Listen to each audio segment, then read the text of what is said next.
Thank you. Praise the Lord, and we praise God for all the good sharing and for all that each one has shared of the experience. It is indeed good. And on Sunday, we're sharing on relationships. Last week, I did a survey of couples in the Bible, and we ended up with Aquila and Priscilla being the most presentable couple. Today, we want to look at working relationships in the Bible. And this is a series on how each one have their place and see how they relate. And if we can just look at the chart again, at each the four living creatures and with the center the lamb, and how each one would have different strengths, and the strengths will also be the weaknesses for each side. We talk about worship, spirit, word, and prayer, which we'll look at as we conclude in the sermons to come. In the meantime, we're just introducing a working relationship in the Bible that although some of us may progress where we are quite balanced in all the four different sides, and remember each of the four faces have the other three faces in the background. When we work together, there is a tendency for each one of us to specialize in our section. In fact, I believe that when all the fivefold are working together, you have all these sections represented. And even if we can be strong in all areas, sometimes when we work together, we supplement the areas that are weakest in the teamwork that is there. So for example, a person can be a lion, eagle, calf, and man, and the lamb in equal strength. But perhaps when they work with someone who is a calf, and another person is an eagle, another person is a man, then the person should restrict themselves to focus on the lion so that the others can display their strength too. In fact, the stronger we are, the more capable we are in each section, the more we have the chance to supplement other teamwork. Comparatively, it's like something in the natural. For example, in the natural, if you can sing, you can preach, you can teach, you can serve, you can do video, you can do a lot of other things. But when another person is functioning, let's say in music, you don't try to do music at the same time. Or interrupt their ability. Or somebody is preaching, then you focus on the music side to prepare for the preaching. And that would be what I call a skill teamwork relationship, where no matter how skillful we are, we learn how to be in the background. For example, when we're singing together or worshiping together, if I'm not the worship leader and another person is the worship leader, I will make sure that my voice does not drown the main singer. So far, the other times when Gijo's family were leading worship, and with Joel singing, and with Eliza singing, and all the others, and I'm there in a meeting, and I make sure that when I sing, my voice is lower than the main singer's voice, and so that's important in order to bring a teamwork together. And so that's where teamwork comes in, that when we serve in an area, we do not try to drown another person's talent with our own ability and talent. The same way, sometimes you have normally in our modern music, you might have several guitars.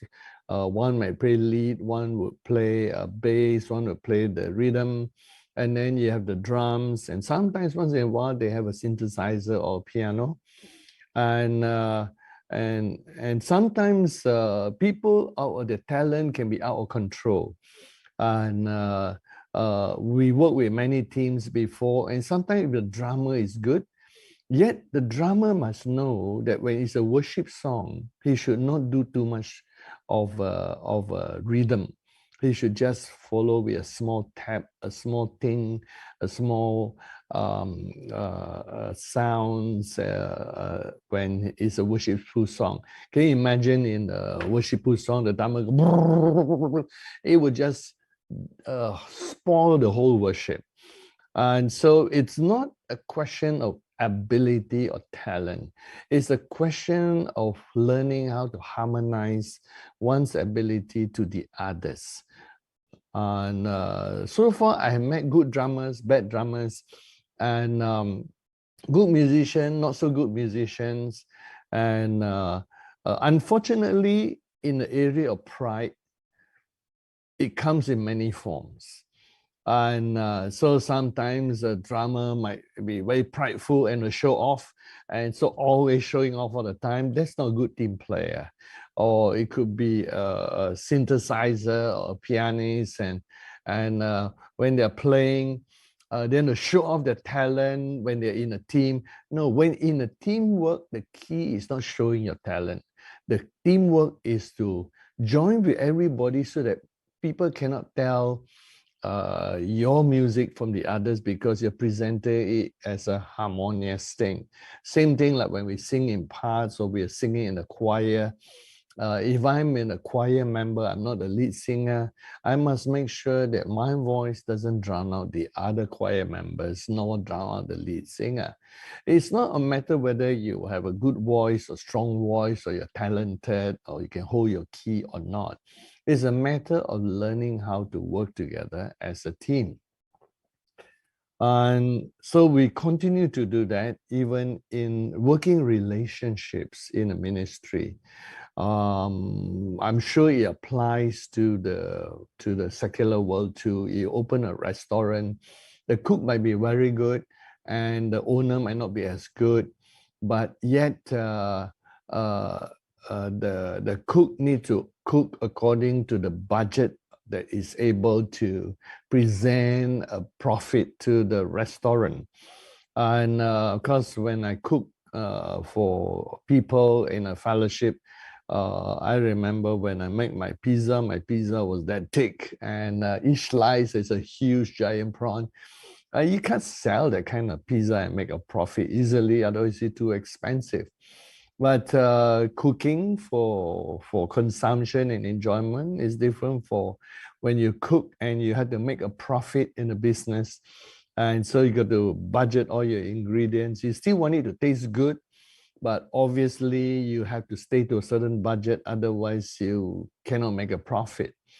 And so there is always harmony and consideration of many factors when we work together. And so remember this theme because I'm going to ask some questions to get you to guess where a person stands. And as you look at one of the first team member working together, and let's center around the life of Moses first. Thank you, Colin. And we look into the working relationship between Moses and Aaron and Miriam and Korah and Joshua, all the circle of people who were supposed to work as a team together. Of course, you have Moses as a key figure. Moses himself went through a different cycle. And we start seeing Moses when God met him. Let's look at Moses meeting God in the book of Exodus. In the book of Exodus, chapter, looking over here in Exodus chapter 3, we all know the story very well, but I want to focus on Moses' character. By the time he met God, this is Moses at 80 years old. And something has changed in his life. We see the proud, confident Moses has disappeared. Moses at 40 years old was a proud, confident, efficient man. You read his story in the book of Acts 7, how he killed the Egyptian, and then thinking that they will recognize him as a leader and their deliverer. So somehow or other, he knew his calling. knowing our calling is not enough. We need to know our calling and to know how to bring about our calling in the way God wants it. And so Moses, unfortunately, I'm sure he didn't intend to kill the Egyptian, but unfortunately he killed the Egyptian. And he has to run for his life. And Acts 7 mentioned that he assumed they will recognize that God chose him to help them. And that is irrevocable. Whether the Israelite like it or not, at that time they didn't accept him because the Israelite whom he helped, imagine you help someone, the someone you help say, are you going to kill me now? Kind of thing, didn't appreciate the help at all. Didn't appreciate that Moses had helped him. Instead, turn around and accuse Moses. And so Moses realized that his intention to help them was not accepted. So he went off to the wilderness. And in the wilderness for 40 years, it was a different Moses. In Exodus, let's look here in Exodus chapter 4. He said things about himself that I'm sure he was not intending to lie to God, but that was how he felt about himself sincerely. So in verse 10 of Exodus 4, Moses said to the Lord, "Oh my Lord, I am not eloquent." Now, the word eloquent means one who has the ability to speak and use words. The Bible in Acts 7 tells us that Moses was mighty in words and in deeds. So he was a mighty man of action, and he was mighty in words. The only way you can say in Acts 7 is he was actually eloquent. But now, after 40 years in the wilderness, when he has gone through all the rejections and all the difficulties of life, he's just happy as a herdsman. And he says, I'm not eloquent. And then God has to convince him that God can give eloquence. In the end, when Moses in verse 13 said, please send somebody else, God was not happy with him in verse 14 because God knows better than us. How can you give a suggestion to God when God knows whom he chooses and whom he wants? And God was angry at him and said, use your brother. It's not Aaron the Levite, your brother. So Aaron apparently was more eloquent as a person than Moses in the natural, possibly. And so he says, you shall speak to him, then he shall speak on your behalf, and I'll teach you what to do. So immediately God gave to Moses his brother Aaron to work with him. In their family relationship, according to most researchers, Moses was the youngest. Even Aaron was older than him by a little bit. And it is Miriam and Aaron, Miriam, Aaron, then Moses. That was their family structure. And let's examine Moses' working relationship with Aaron. It took him roughly about a year or so before he actually went back to Egypt. So sometimes when God speaks something to you, we humans add the urgency to it, but God actually gives you what I call a window of time to prepare things and then to obey him, because this is a big move. The bigger the move it is, God is very patient. And God did not expect that Moses the next day would pack his bags after the burning bush and go straight back. First, he has a family and he has children. And he has to tell his father-in-law, he has to take his wife along. And this was a migration and a journey back all the way to Egypt. There were a lot of things to prepare, and God understood that. In fact, Moses held back until the proper time. He told his wife, and then his wife said, okay, we'll find a good time to tell the father. And it was on the next full moon that they were able to inform the father. At first, the father did not like it, did not like the idea, did not consent. But later on, he allowed to let them go. Then they have to get other herdsmen to take over Moses' work. And all these arrangements by the time take nearly about 6 months or so. And then they had to send some message to Aaron that he's coming back and that he has a mission from God. And when he went back, he in the end was able to meet Aaron. So somehow the messages have been exchanged. And in those days, there's no internet, so they had to send a physical person to deliver the message to and fro. It takes many days before the message return. And then in the meantime, God must have spoken to Moses about circumcising his children, which he did not get to even until the day he moved out from Jethro's house. His father-in-law still did circumcise his children, and God was not happy with him. He has given him time to prepare everything. The one thing important in the Abrahamic covenant was circumcision, and he did not fulfill it. Moses nearly died, and his wife has to circumcise the children because she was not willing to circumcise. There were a bit of family discussion and quarrel. See, it doesn't mean that when God calls you, God sends you, that all things are going to be smooth. I'm sure that Mrs. Moses, Zipporah, did not agree to circumcision. It was probably not her cultural acceptance. Yet Moses has to do it, and there must have been a family quarrel that Moses said, okay, he can't do it, but then he was about to die. Zipporah, now that the one thing remaining is the circumcision. After she circumcised the sons, then Moses recovered and they could continue on the journey. A lot of background story to all those things. Many people think that when God asks them to do something, everything is smooth sailing. No, you would have your normal human resistance and acceptance or rejection, and you have to work your way through all those things to still find your way and time to obey God. So we have these things that Aaron was recruited to help Moses in his first phase of ministry. And in chapter 4, verse 27, the Lord actually also spoke to Aaron, perhaps supernaturally too, and says, go into the wilderness to meet Moses. So they met, and Moses updated Aaron on everything. And there they go, they perform the signs and everything. So Aaron was a good workmate to Moses.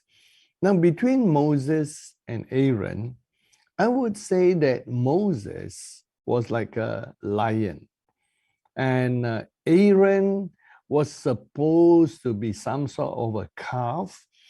He was very serving, and his position to Moses was that everything that Moses asked him to do, he would carry it out like Moses' right hand. In fact, God illustrated that just as God was God with Moses, so Moses will be like God, and Aaron will be like Moses. That is the kind of position that they have. Aaron served alongside Moses. They seem to have a harmonious relationship all along the way, and they confronted Pharaoh, and that long story of the 10 plagues took place. And in spite of some initial rejection by the Israelites, because the Israelites had their work double and they had to find even more things became more difficult for them when Moses spoke to Pharaoh. In fact, the Israelites were not happy because at first they were happy. Yay, God is delivering us. But then when they realized there was resistance from Pharaoh, and Pharaoh made their life even harder, they were upset at Moses, and even Moses himself just couldn't understand why things were going the wrong way. And I hope that by now, just by this story, and there are many other stories in the Bible, that anyone who keep thinking that if God asks you to serve him, and if something is from God, that the justification or the evidence that something is from God is everything is smooth sailing, roses without thorns, sailing without storms, you are mistaken. Each time in the Bible you see someone try to serve God and wanted to serve God and go the direction of God, there is human resistance, there's demonic resistance, there is all kinds of challenges they face just simply to obey God. So do not let the enemy or traditional Christians who don't understand the Bible, who think that if something is from God, it will be smooth sailing all the way. Roses without thorns, sailing without storms. These are Christians who really don't know God. They don't know that when you serve God, that you're going against the current, going against the stream. And you have to still purposefully and dedicatedly walk the walk that God wants you, despite rejection, opposition from men and demons. So there goes the relationship that they build up over many years. And I would say possibly within about 3 months or more that they managed to come out of that land of Egypt. And I would say between Moses and Aaron, even though Moses was the younger of them, Aaron was actually a weaker leader. That means when he want to go a certain direction, if the people are against him, he would not dare to resist the will of the people. Whereas Moses would just say, push forward and go on. And don't forget, Moses has military experience, which Aaron does not have. But we jump from the book of Exodus over to chapter, close to chapter 30 of Exodus, where they have come out, they come forth, and God was already giving forth all the things that were there. And he was up in a mountain that was there. And in chapter 32, we're now in chapter 32 of Exodus. When the people saw that Moses delayed coming down from the mountain, the people gathered together to Aaron and said, come, make us gods that shall go before us. For as for this Moses, the man who brought us up out of the land of Egypt, we do not know what became of him. I mean, he's just on the mountain. Of course, 40 days and 40 nights is about a month and 10 days. And you can see the impatience of the people. They already started going astray in their heart, and they say, come, make us gods.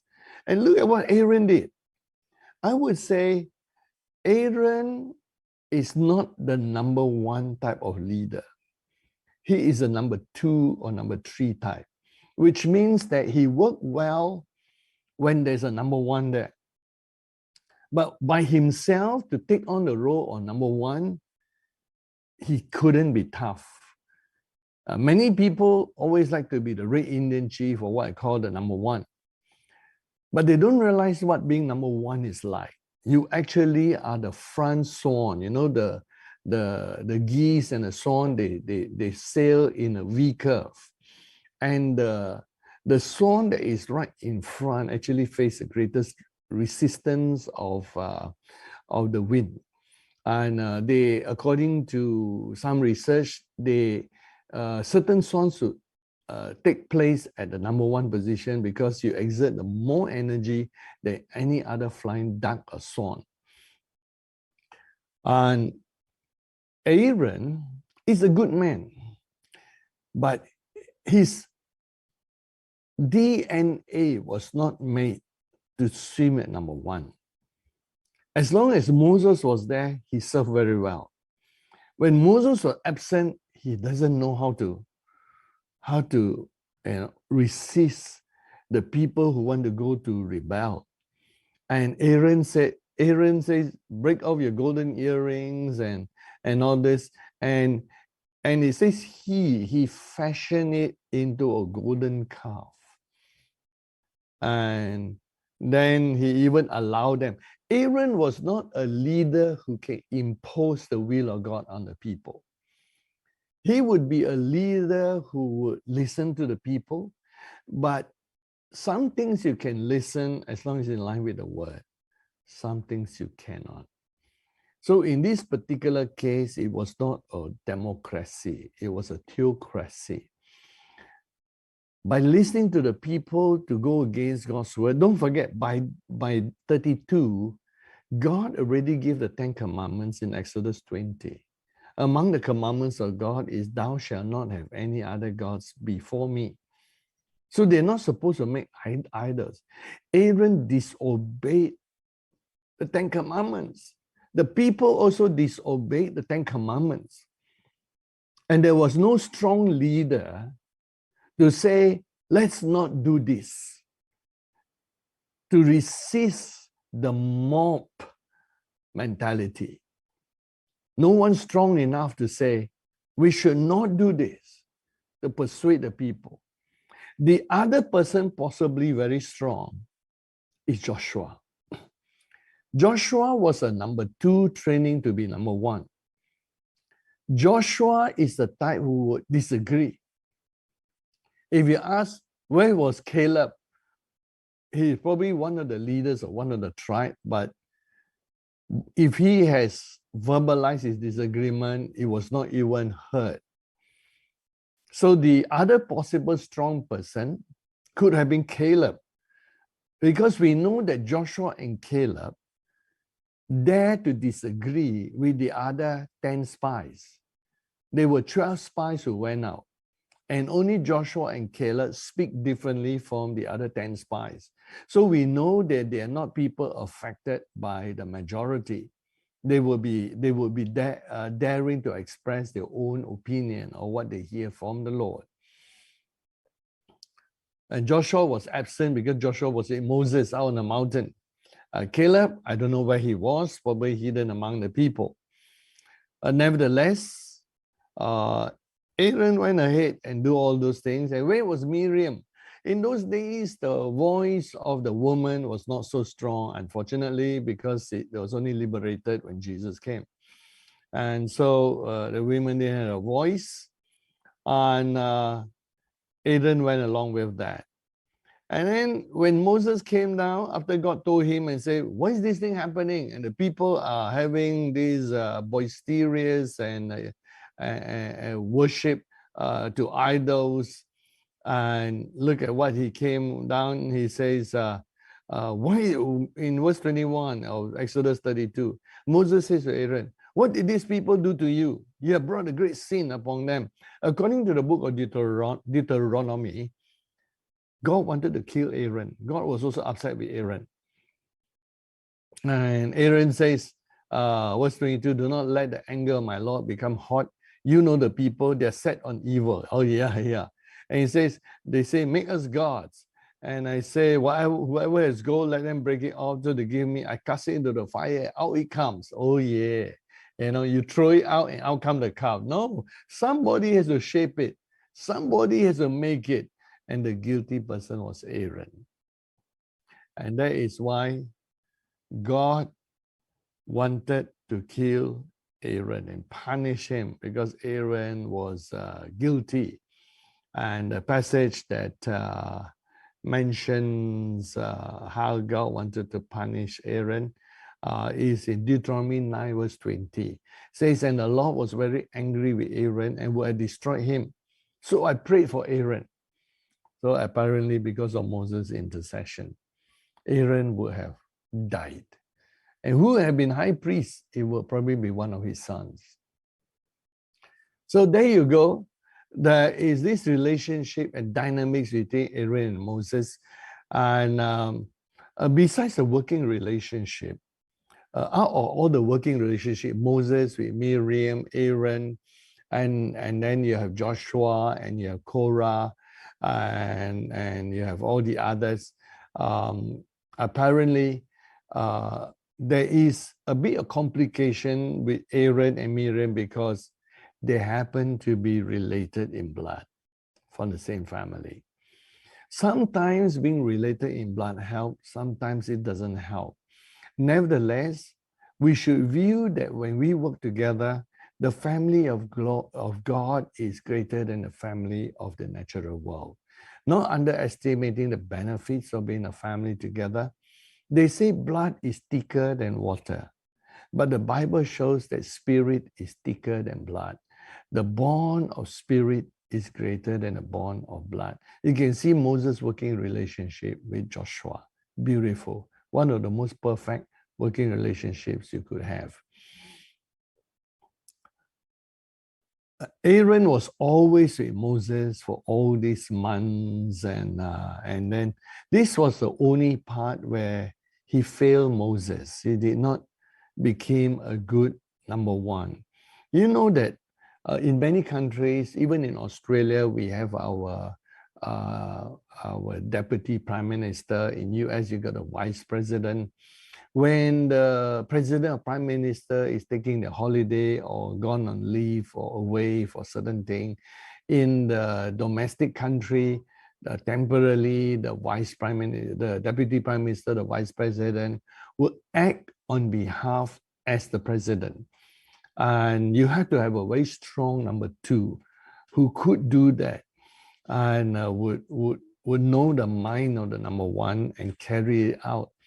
Aaron unfortunately failed miserably here. He was not between Aaron and Joshua. Aaron was the weaker one, even though he was probably older than Joshua and more experienced, having worked with Moses during the time of the 10 plagues, where he successfully worked with Moses. Another place that we all know in the Bible is in the book of Numbers. In Numbers chapter 12. And this one was started by Miriam, but Aaron went along with her. In Numbers chapter 12, verse 1, Miriam and Aaron spoke against Moses because of the Ethiopian woman whom he had married, for he had married an Ethiopian woman. So they said, has the Lord indeed spoken only through Moses? Has he not spoken through us also? Now, by God punishing Miriam, we know that Miriam was the instigator of this family dispute. But it became a church dispute because they carry into the prophetic area, of which Moses actually was a greater prophet than either two of them. No doubt Miriam had a gift of prophecy and Aaron probably to some extent, but Moses in the ministry was greater than them. In their family, Moses was the younger one of them, the little Titi. And but spiritual relationship should be above natural relationships. And so here you have that Aaron failed Moses the second time. And instead of siding with Moses and defending Moses, he sided with Miriam.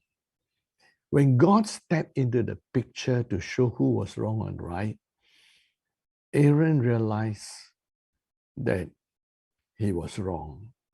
So in verse 11, Aaron said to Moses, "Oh my Lord." So he spoke with respect to his brother, even though his brother was younger. "Please do not lay this sin on us, in which we have done foolishly. We have sinned."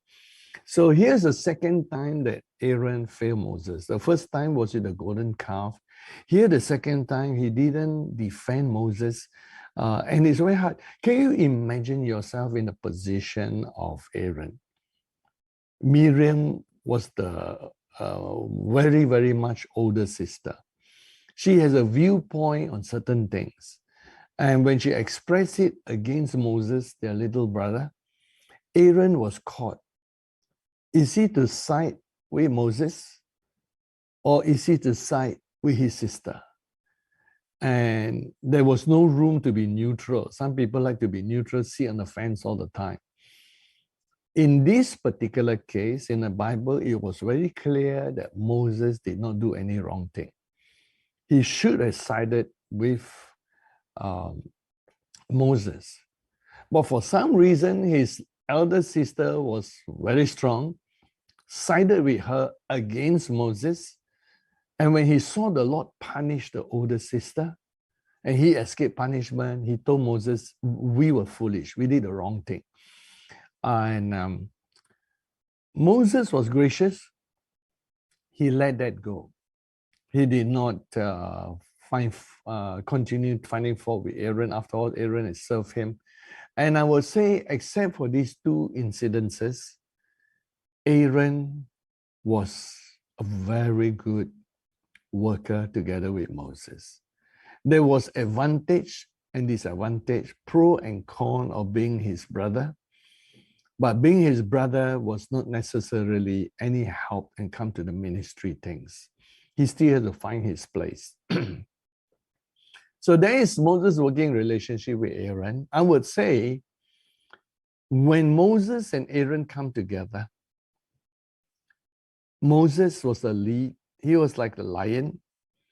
And of course, we all know Moses was the eagle also. He's a prophet. And but Aaron played the position of the calf. He has to serve together with Moses, so he knows where the line was drawn. And when Moses was absent, like during this family argument and during the time of the golden calf, Aaron should have played the role of the lion, but he did not. And so he allowed some things to happen. Instead of controlling the situation, he just let the situation flow along, which was not good. Except for these two main failures of Aaron, all the rest of his years, he served very well. And there was that difficulty when he has to serve God. There was this difficult situation in the book of Leviticus when he obeyed God, served God, and in chapter 9 of Leviticus, when the priestly ministry began, shortly after the priestly ministry began, in chapter 10, Nadab and Abihu, who were sons of Aaron, served together with Aaron, and they probably didn't respect the ceremonial laws that God established. All we know is that they offer strange fire. But after this incident, God says that the priest must not be drunkard. So apparently, maybe Nadab and Abihu were partially drunkard. That's why God forbade it after that time. But it was one of the most traumatic time. I would say if there was a low time for Aaron, it's not just a golden calf. I'm sure the death of his two sons, was the most emotional upheaval he ever go through. He volunteered and went with the flow that God wanted him to be high priest. But he never knew that shortly after that, most likely the same day, he would lose two of his sons and not be allowed to conduct the funeral service, not to weep and cry. So Moses said to Aaron, you, in verse 6 of Leviticus 10, do not uncover your heads, nor tear your clothes, lest you die, and wrath come upon all the people. Let the others mourn for you. Oh, it must be difficult.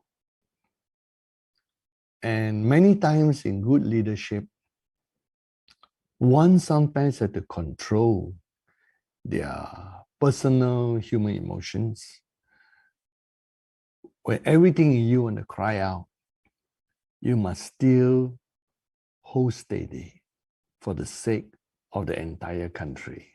And here for the entire country of Israel. It must be very painful, very difficult. And so he did not eat of the priest's food. He probably fasted that day. And then when Moses found out that he as a priest did not finish eating the priest's portion or not even started eating it, most likely, it was 19 of Exodus 10.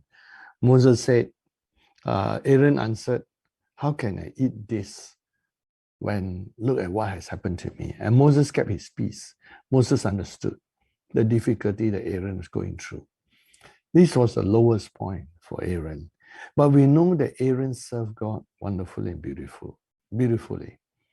By the time after the end of nearly 40 years, when Aaron died, the whole country mourned for him. So Aaron in general was a good man. He had his failures, except for those two incidences. He stood faithful, day in, day out, day in, day out. And you cannot fault him for all his other things. We can only learn from one thing in Aaron's working relationship with Moses, that it was not perfect. He had failed Moses twice, but he had many, many other obedience and success. He was faithful with Moses throughout the 10 plagues and challenging of Pharaoh. He's faithful after the incident of losing his two sons, and he served Israel as high priest for nearly 40 years. He's a good man. I'd give him, I would say, A minus, still a distinction for his service to the Lord and his teamwork with Moses. He understood what needed to be done and he carried out very well. In fact, there was one incident when Moses told Aaron to do certain things, and that was not in a normal protocol. And that was when the Israelites were grumbling, and they grumbled against Moses, they grumbled against Aaron, and then the plague was beginning. And when the plague started, and people were dying like flies, Moses quickly told Aaron and says, go and get all those important instruments that were before them, and go and stand between the people and the plague. And in the incident, Aaron was completely obedient. And he did what Moses said, not understanding everything fully. In chapter 16 of Numbers, in verse 46, when people were dying like flies and the plague was going through the camp, people were dropping.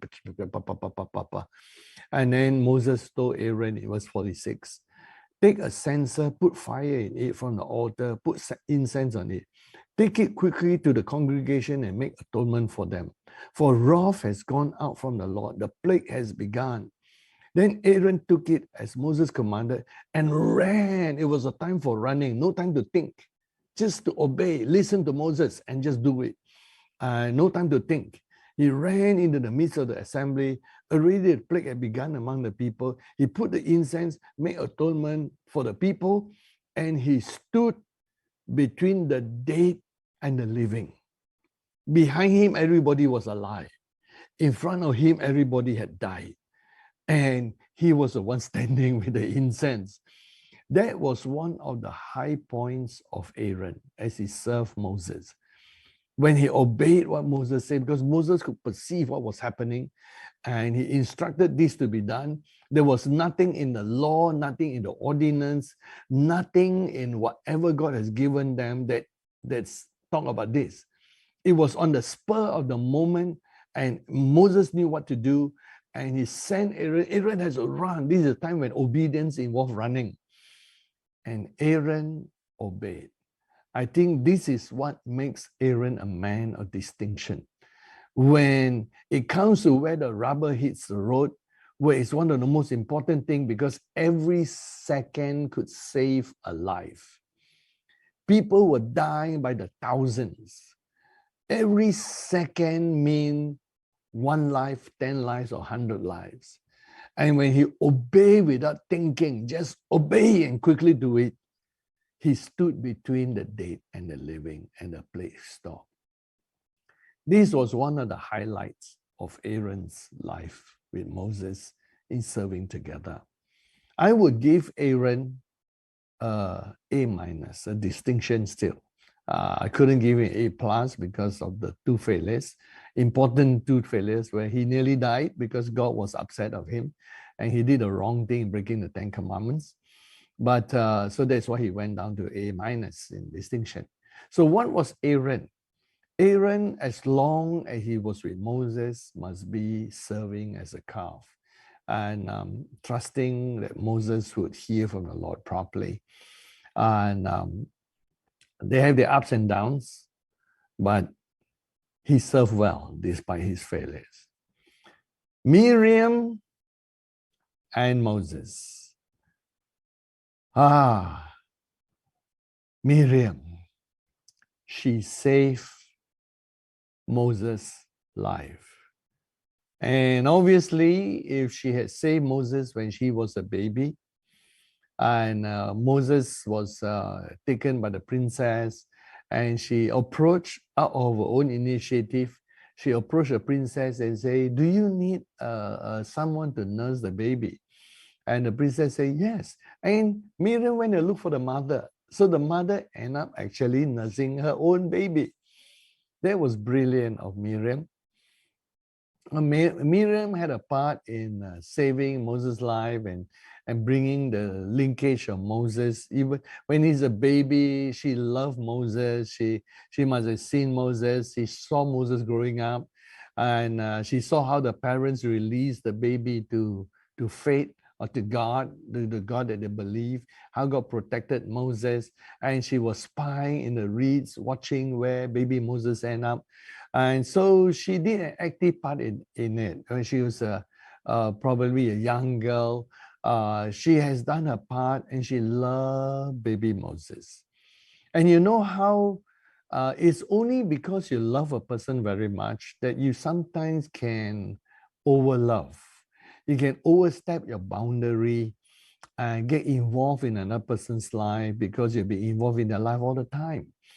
I believe in Numbers chapter 12, that whatever she did with Moses, maybe she has been a big sister all the time, and she got involved in Moses' life. Now Moses is married to this Zipporah, who was like from the Ethiopian ancestry, and there were cultural differences. Maybe there are things that they do differently, and she got dragged into that. And she started questioning whether Moses can hear God as well as her. She crossed the line. She crossed the line. Now, outside of that, she was always a beautiful prophetess.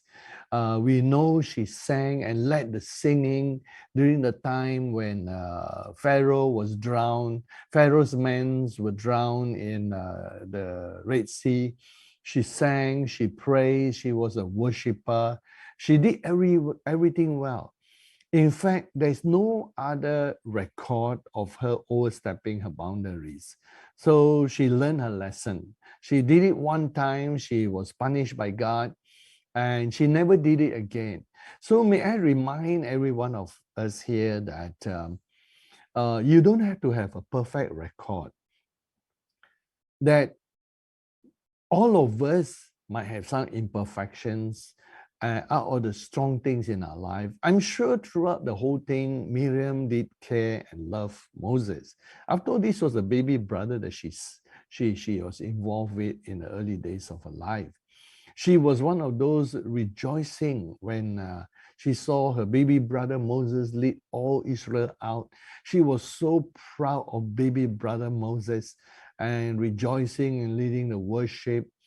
And but in terms of Moses' choice of a wife and whatever cultural things, and then in terms of hearing God and prophecy, she should not have challenged Moses, because that was God's calling and nothing to do with the parents or natural family.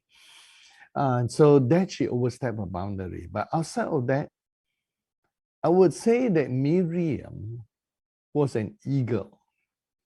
So you have here that the eagle has a hard time flying with another eagle.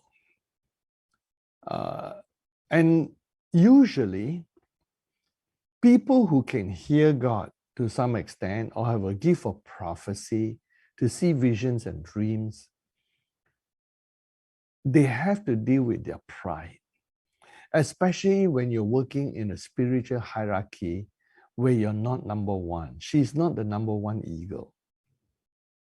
One of the most difficult things as a pastor in a church, and I've been a pastor for many decades, is when church members begin to see visions and they are organized into prophetic groups and all that.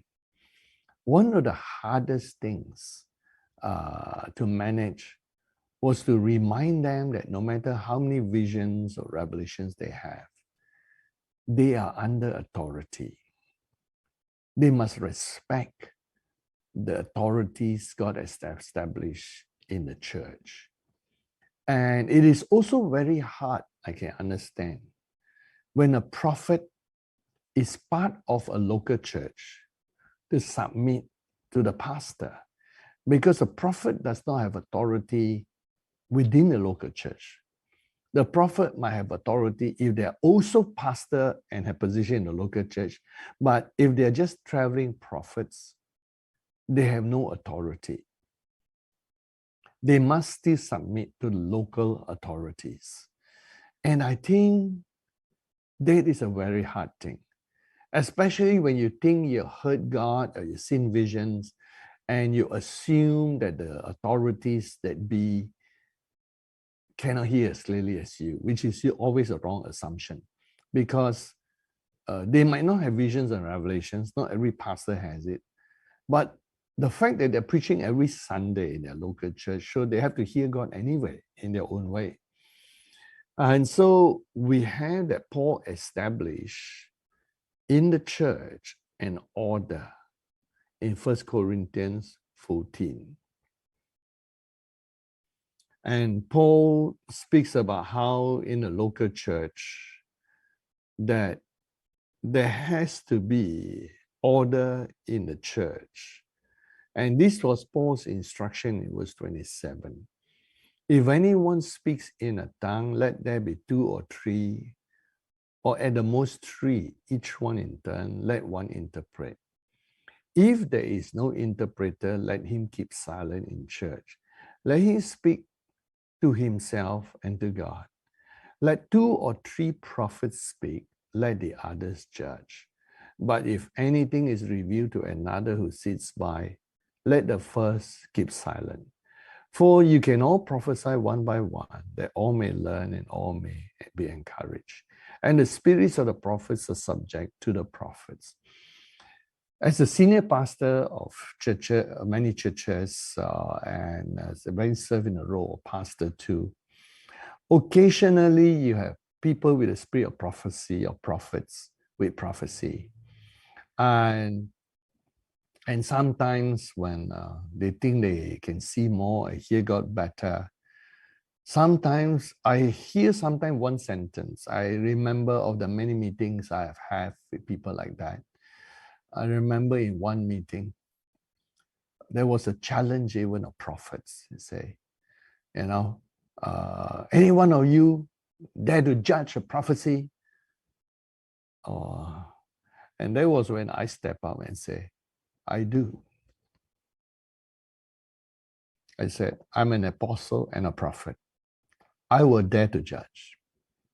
And the reason I do it at that time was because I feel that that was rebellious.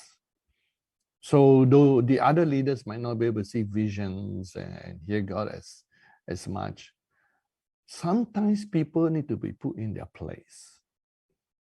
And so when they began to assume too big authority, I would raise my hands or put my hand up in a spiritual way. They say, yes, I'm prepared to judge. And I'm prepared to be judged by God too, to say whether those visions and prophecies are correct or not. I will be accountable to God. But one of the most difficult things, and you appreciate it for those of you next time you're leaders of church, that when you're a pastor, and you could be also prophet or apostle or anything else, that when a group of people have visions and revelations, especially when they agree among themselves, but they have no actual authority, sometimes they might have, but like Miriam also have, but they overstep the boundary to trying to be number one. Then whoever is number one or in charge should speak out and say, this is not the order of the church. Because I can tell you, if you allow the gift of prophecy to run the church, it will run the church into the ground. If you allow prophets to pastor a church, they will destroy a church. They do not understand the heart of a pastor or a shepherd. And so they will misguide. And sometimes they may be right, but the application is wrong. And sometimes they may hear partially, and the other part that they hear are polluted by their own prejudices. Someone, I repeat, in cases like that, someone needs to speak out and say, this is wrong, and we're not challenging the prophecy, not challenging the vision or dream.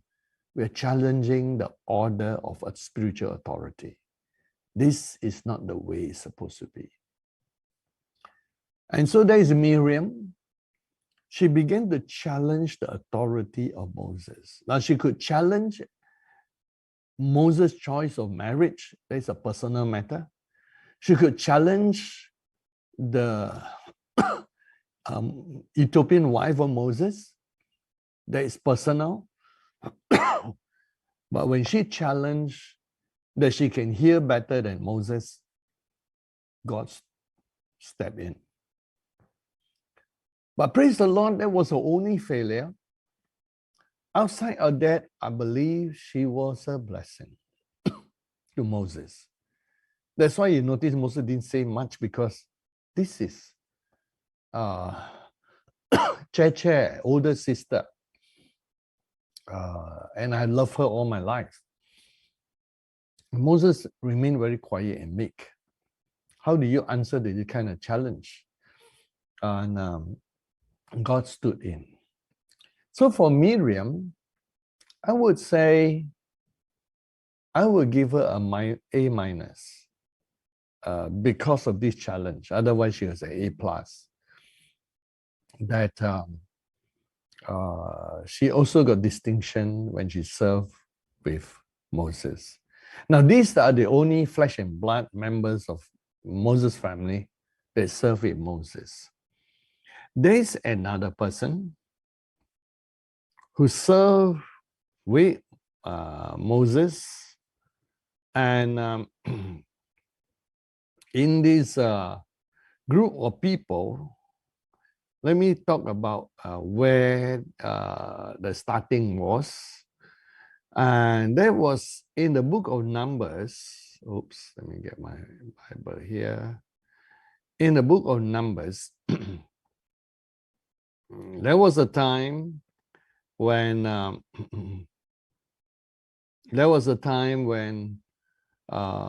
Moses had actually spoken to God and said the burden that he had was too heavy. So in Numbers chapter 11, you have the interesting story of the anointing that God took from Moses and passed it on to 70 other elders. And basically the anointing was shared among them, and they started prophesying, and the spiritual things started happening to them. They started seeing visions and all those things there. This is Numbers 11.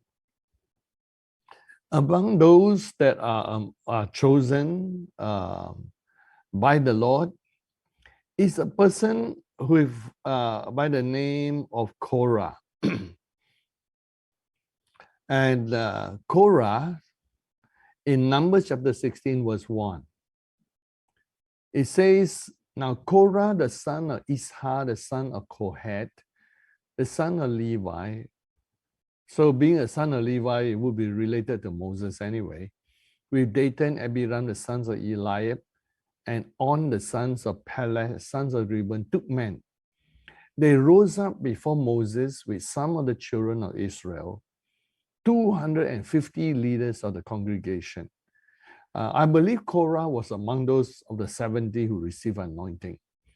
Here they are very good at organization. When they rebelled, they didn't just rebel alone. They organized 250 leaders to rise up against Moses and Aaron. In verse 3 of chapter 16, they gathered together against Moses and Aaron and said to them, you take too much upon yourselves, For all the congregation is holy, every one of them, and the Lord is among them.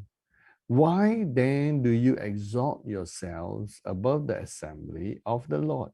In other words, they say, Moses, you and Aaron, you put yourself above all the others.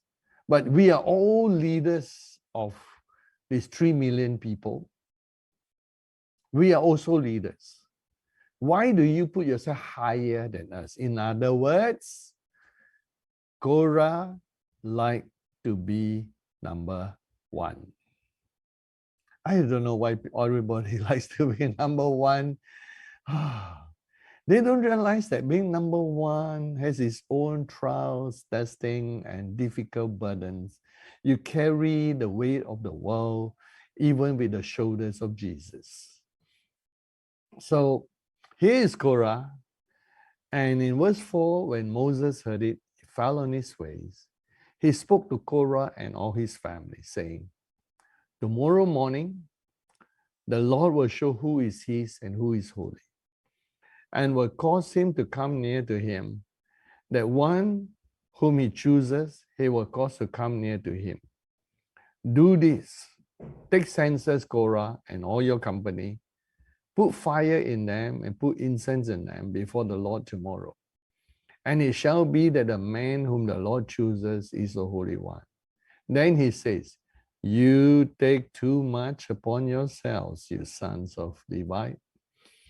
Then Moses says to Korah in verse 8, and this part is important. It says, hear now, you sons of Levi.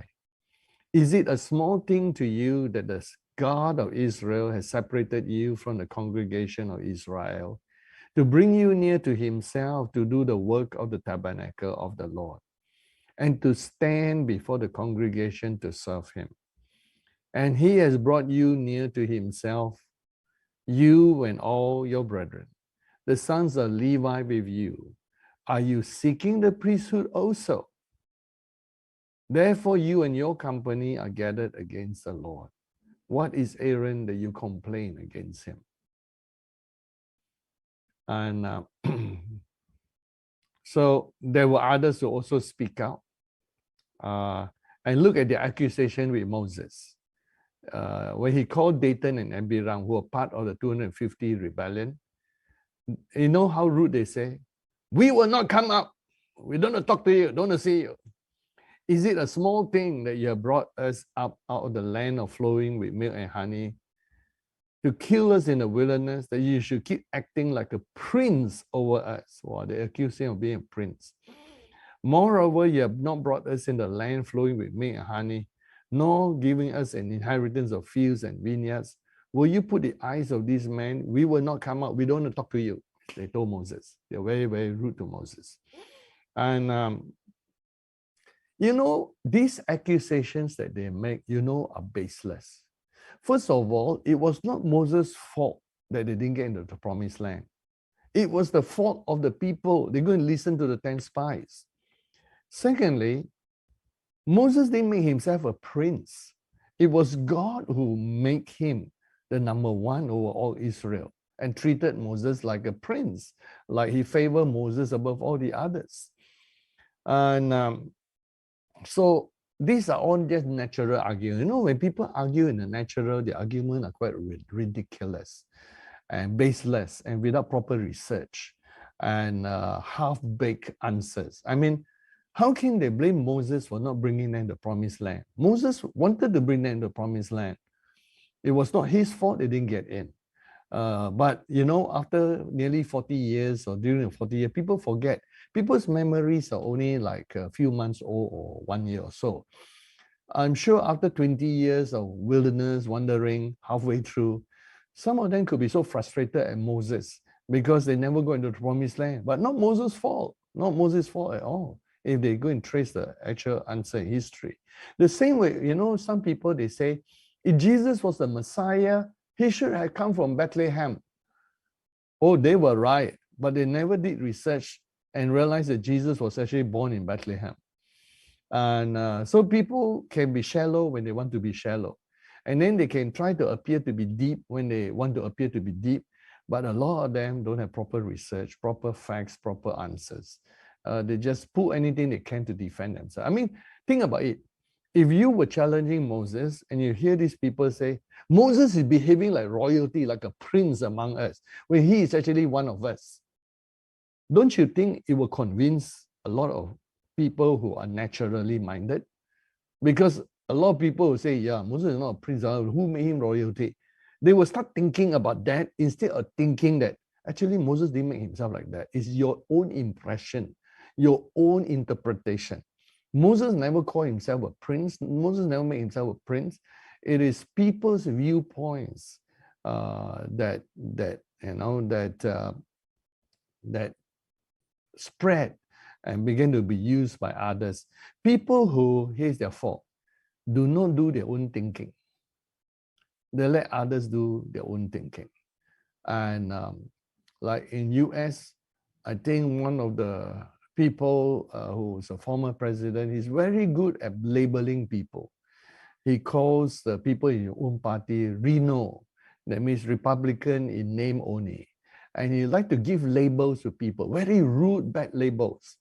And he does the thinking, which is very shallow for a lot of people. And all his followers never think. They say, oh yeah, he's a Reno, he's a Reno.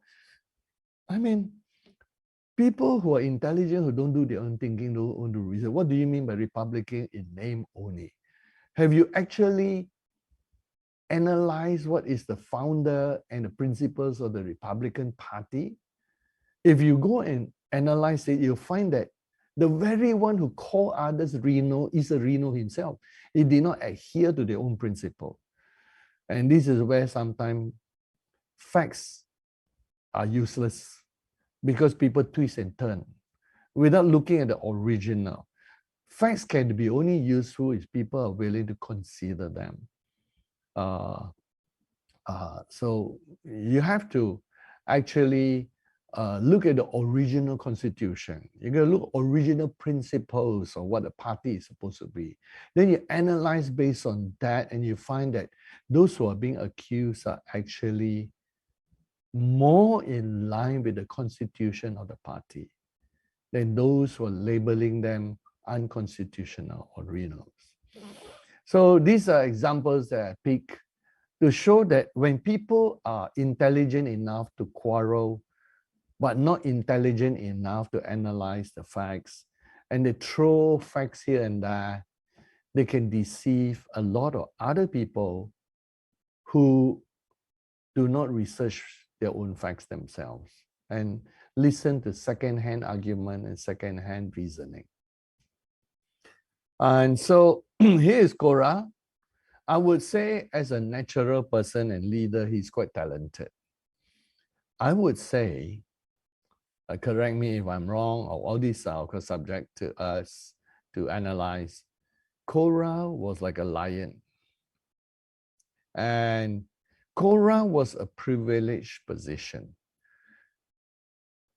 Aaron and his family were chosen to be high priests and priests. But Korah was a Levite. He was chosen among those to handle the priestly ministry. There were a lot of things to be done in the tabernacle, a lot of work that only Korah and the Levites can do. So that is why Moses said to them and said, you already serving God. You think it's a small thing that you're already separated from God. You want some more things. You want to take beyond what you want. And in the end, you know the rest of the story. Korah, in his rebellion, died. And the dying was no small matter because it says the earth opened up and swallowed them. All their households and all the men with Korah and all their goods. 250 people together with their families fell into the earth as the earth opened up, swallowed them, and they went to hell dying. And the rest cried out and says, lest the earth swallowed them also. And that's where the plague started. Because the 250 men had influenced other people. They are bad apples that have rotten the others.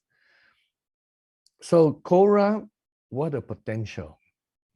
He was chosen to serve under Aaron, but he wanted to take over Aaron's position, and he wanted to take over Moses' position.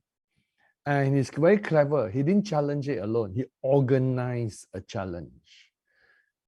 But God destroyed everything because that was not from God. Actually, behind it is the enemy. For Korah, I would give him an F, failure. He could have served quietly in the background, be contented. If he has any issues with Moses, he could make an appointment and see Moses or see Aaron and say, please tell me, why are we not in the land of milk and honey yet? And please tell me again. And help me. I'm confused. Instead of challenging Moses openly, and then when you challenge openly, what do you expect? A compromise? No, you can't. You can't. Because that challenge must be answered. It's a challenge against God too. And this one is a sad story. I would say Korah has such potential. He's quite a good organizer. He's really like a little baby lion. And he could have served well under Moses, maybe organize everything better, maybe organize a way of taking care of people who are disheartened, discouraged, and despondent. Instead of creating a rebellion, he could have been the key to counseling people who feel like rebellion. And he has an F. He didn't work well with Aaron. He didn't work well with Moses because he always has an agenda, always self-promoting. Unfortunately, he didn't survive.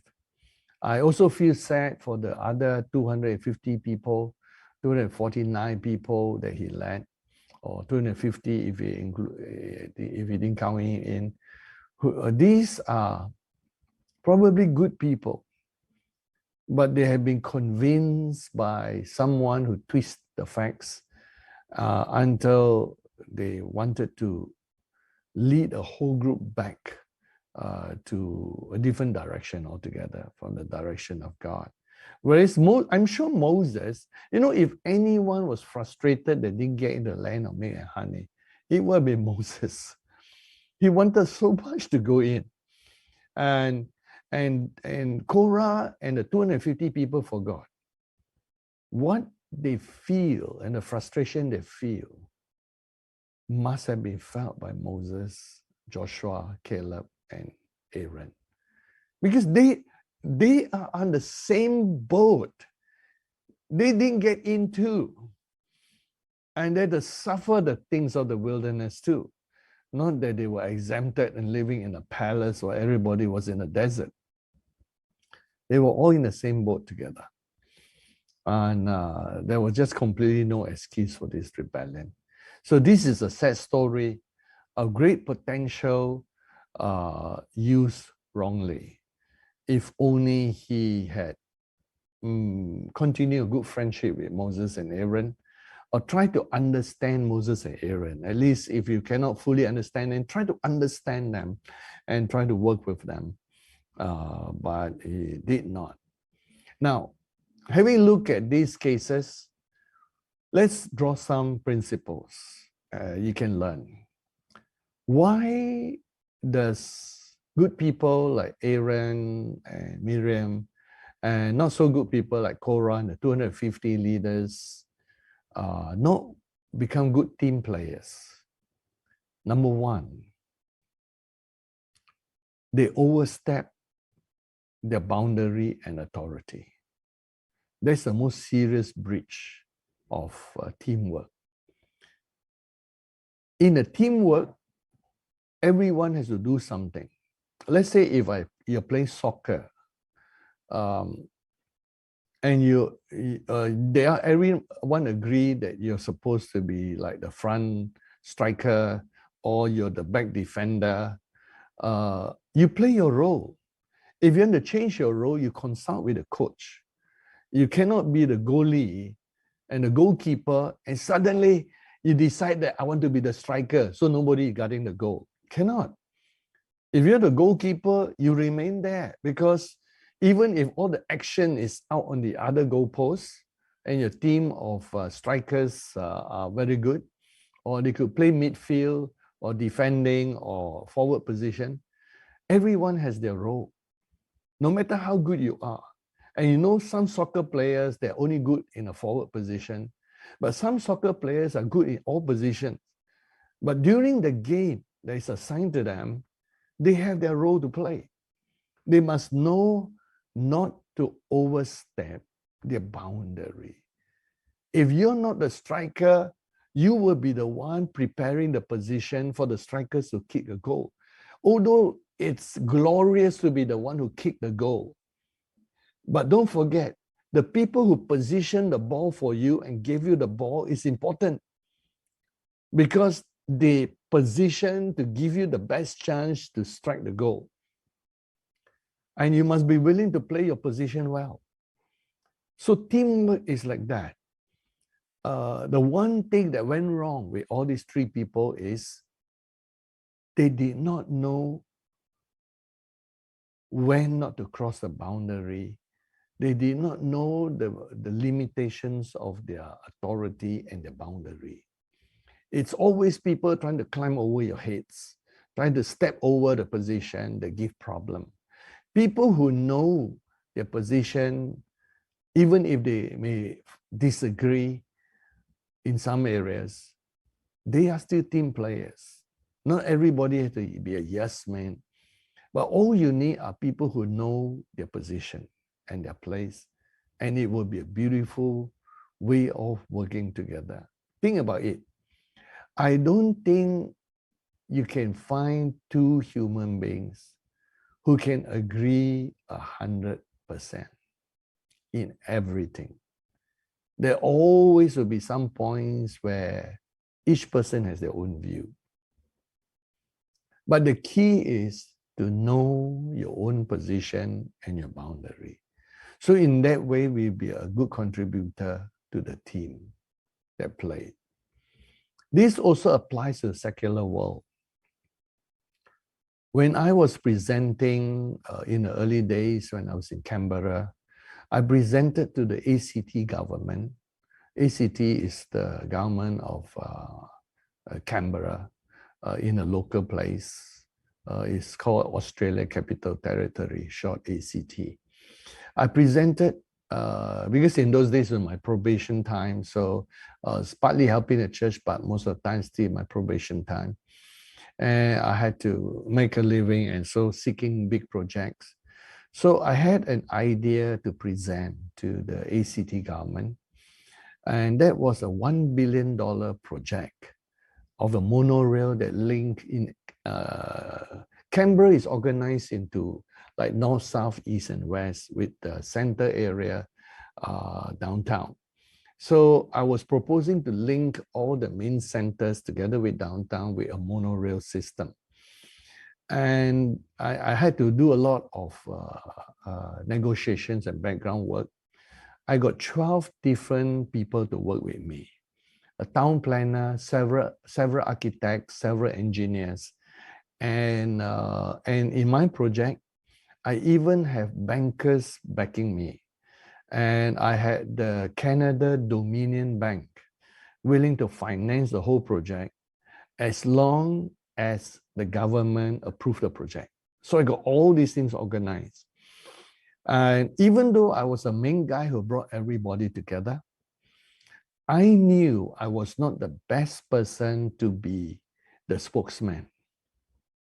So I chose one of my best business mates to be the spokesman for the entire group. I remain in the background. And so he is a Caucasian Aussie bloke, and he's very experienced in relationships. with governments, with other architects, and with various people, and with the town planner, all those people. So we have a group of 12 professionals together, and it was a big project. It came out in the Canberra Times headlines. I still got a copy of the headlines that they sent. We were in the headlines, right in the front page. Our project and the drawings that we did, all those were presented to the government, and it became the news at that time. And I know that I'm not the best person to be put as a front player. I had to be at the back doing all the coordinating work, even though I was a source of the idea, even though I brought everybody together. I knew that for that project to move forward, I had to step back and allow someone to be like the CEO over the project. I can do all the background work. So this is where we must learn, whether in the natural, the spiritual, that how to work as a team. We don't always have to be number one to succeed. If the whole project had gone through, unfortunately, the ACD government considered it, and then instead of having a monorail, they went for the bus instead. They spent more money in the bus system to coordinate.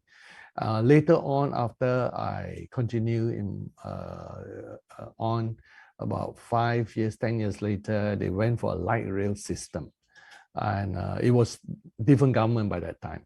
So I was no more around in Canberra. But if the whole project had gone through, I would be the main guy coordinating everybody. And then I would be the one who make the main decisions in the background, or where the finances go, bringing all the finances and everything, making sure everybody was paid, and where the profit was, and where the profit sharing is. But I did not put myself as a CEO, because I knew that there are a lot of things that are necessary to present a project properly. So I put this best businessman of mine to be the main CEO of the project. And so this teamwork. After, even though our project was not accepted, we continued to meet for a while as a team. We became friends with each other. And if any other project had come, even now, any project, I could easily bring the whole team together. We had such good rapport. But it's important for us to know we don't always have to be number one to succeed. It can be a good number two, good number three, to make sure something succeeds. Just like in this move, all of us have our parts to play. When David was king, it was not necessarily because David alone was the Sifu who can kill everybody and do everything he wants, and everybody's kung fu skill is less than him. No, I'm sure among the 30 mighty men, there are better fighters than David. There are better strategists than David. There are better people than David. But David was the one God chose to be king. If the others tried to be king, it would be out of God's order. And so they were the mighty men who knew their place. They knew where they stand, and they succeeded mightily. So I want to assure everyone to understand that when we work as a team, you don't have to be number one. You can be number two, number three, number four, all numbers 700. And you can still succeed, because if the team wins, the whole team wins. And everyone is rewarded equally. And so the first major flaw in why Miriam, Aaron, Korah didn't work together properly with Moses was they did not know where their boundaries and their authority lies. Their limitation. They did not know their limitation. If they knew. Now, even though Miriam suffered once, Aaron, suffered twice, 2 mistakes. After that, they knew where the authority was. They knew where the boundary. They never crossed it again. And so they became distinction members of the team. Korah, however, went too deep. So I will give you an F.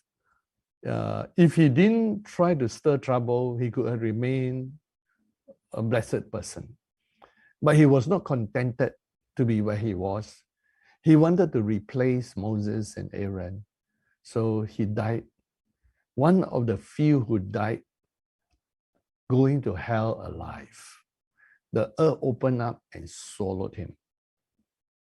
Sadly, in those days, the punishment was also to his whole family and household. They were also innocent people who died. Remember, whenever there's a rebellion and sin, innocent people, unfortunately, also get hurt. And sometimes they die. So it's good for us to learn how to work as a team. Second problem that was there was a failure to distinguish between spiritual positions and natural positions. You cannot compare natural talent with spiritual, and both has its place. I believe both come from God and both are important. Korah has a natural talent of organizing. I mean, the fact that he can organize 250 people together, leaders of Israel, speak very well of him. But he got them in the wrong direction, unfortunately. And Miriam failed to distinguish between the natural family and spiritual calling. I mean, whether she liked Mrs. Moses or not, that's very hard to change. There's something to do with culture, personality. But she should never cross into the spiritual line and mix that up. Her problem with Mrs. Moses should not have been carried to her problem with Moses as a prophet. They are not linked at all. And Aaron should not have given the people naturally, who naturally get discouraged easily, naturally they wonder what happened to Moses. He himself must be wondering why Moses takes so long. The natural time of 40 days should not be used to rebel against God. Sometimes things take time. Just because something takes time, it's not time to rebel. It's never time to rebel. In the Bible, there are many famous delays. And out of the delay came rebellion. Actually, it's already there. The delay just brought it up. The 5 foolish virgins, if the bridegroom is not delayed, will not experience what they experienced as a test. King Saul would not have been tested in obedience if Samuel were not delayed. But the slight delay caused Saul to be impatient, and he went against God. In the Bible, you also have sometimes kings who tried to be priests, and one of them did and got leprosy and died a leper. Respecting boundaries of authority is important, and also differentiating between natural and spiritual. Just because a person is a political leader, if a prime minister comes into your church, by all means give him the respect, but you are still a pastor. He is not a pastor of the church. If a rich man or poor man come to the church, we should treat both equally. But I find people and sheep, mainly sheep who are innocent, are very naive. Sometimes just because a person is a rich man, effective, maybe his company employ 5,000 people, then he's still a baby Christian, he comes to church. A lot of natural thinking leaders straight away want to make the person a leader. I always am the one who put up my hand and say, I disagree. Let the person grow up spiritually first. Just because you're a natural organizer in a business world doesn't mean you'll be successful in organizing church things. Because church consists of volunteers, and church systems are different from business systems. But you keep having that kind of believers. You thought that it would end, but it's always there. When I was having a church in KL, in TOG, Tabernacle Glory, I had a lot of people come and say, hey, why this person not among our leaders? I say, look, they are young Christians, even though they're successful. And one time, at least about 5 of my elders, pastors, and deacons got influenced by a very rich businessman who wanted to take over our Vision Heights project. And we had a 5-acre land that we were intending to be a 20,000 seating auditorium, 1/4, then half, and then the other half at a time. So behind the background, they were already plotting and planning. They had many meetings before that. Then one fine day, they drove to my house. You have suddenly these 6 cars come to the house. And then they knock the door, I open, say, hey, what do you guys want? As I recognize all my elders and some leaders, they say, oh, we want to talk to you about Vision Heights project. I say, okay, come in. Then the first question they asked me, as everybody is seated, I say, why didn't you let this person handle the project? I was stunned. This was like a direct confrontation. Oh yeah, I told you got many experiences to share. And these are my good leaders and elders and one pastor and deacon. And I look at them. You don't know that I know more than you. And in fact, I'm in touch with people who this guy did business with, and I have other contrary reports.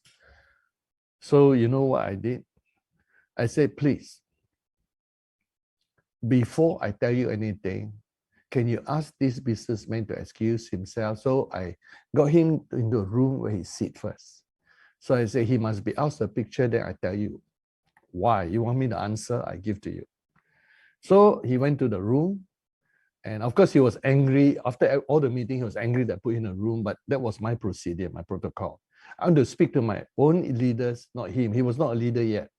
Although he's been coming to church for about 1 year, 2 years, and he's very good at presenting himself. Very good, to talk about his success, and he's a multi-millionaire business person. So I put him in the room first. And he felt I treated him like a small boy. But what can I do? You came to my house, 6 cars. You came in a group, and I had my way of dealing things. So I had to straight away make a decision. Say, first, he cannot be in this meeting, put him aside. So we give him a room, we cannot hear anything. Then I told all my elders and leaders, say, look, did you know that I'm in touch with the head Full Gospel Businessman Fellowship, and this man is well known to them even before he come to the church, and I know about him. He has gone bankrupt before. Do you know that? He has unresolved business things with these other leaders of the Full Gospel business people, and I name all of them. 1, 2, 3, 4, 5. I name the top people of business in my city. Say, do you know that? And then third, he's still a young Christian. Just came to our church. I'm watching him grow, I'm happy. But he does not have enough prayer life and word life to be our leader. After I speak with all of them, they all realize their mistake for meeting behind me without consulting me. Now I put them all to shame. I said, you think I don't know all that you know, and you think that I don't know more than you know, and you think that I don't know this man's gift. I mean, it's obvious. God put me senior pastor, not you. You're just my elders, deacons, pastor. All their mouth was shut. when I bring facts to them. And then I say, you can call him out now. So then I said, okay, do you all still want him to take over this project? They all were silent. But you know, because of their mistake, we lose a good man. This businessman could have been given his time and trained. I will 100% add him to my committee to deal with that big project. But they spoiled the whole thing because they thought I don't know more than them. And so when I reveal all the facts and I name all the business leaders that this person had bad dealings with, I say, what do you all say now? So they spoil the thing. If only one of them had picked up the phone and said, Pastor, we are meeting, we're thinking about adding this person. Can I have your opinion? Not a single one of them asked my opinion. Now, I have about 40, 50 pastors, elders, and deacons. So this was just one small group among them, but among those that I love and like. Among them are people I love. But they knew their mistake. But they already spoiled this person's life. Then after that, when they all went home that night,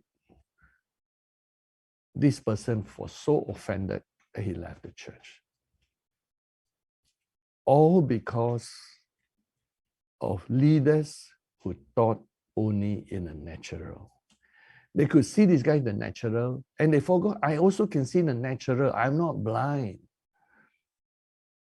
I can see, but I just keep quiet. And then I know people in a business community that none of them know. I was in touch with the main president of Full Gospel Businessman and a few other people who are multi-millionaires in the city. And I know about this man.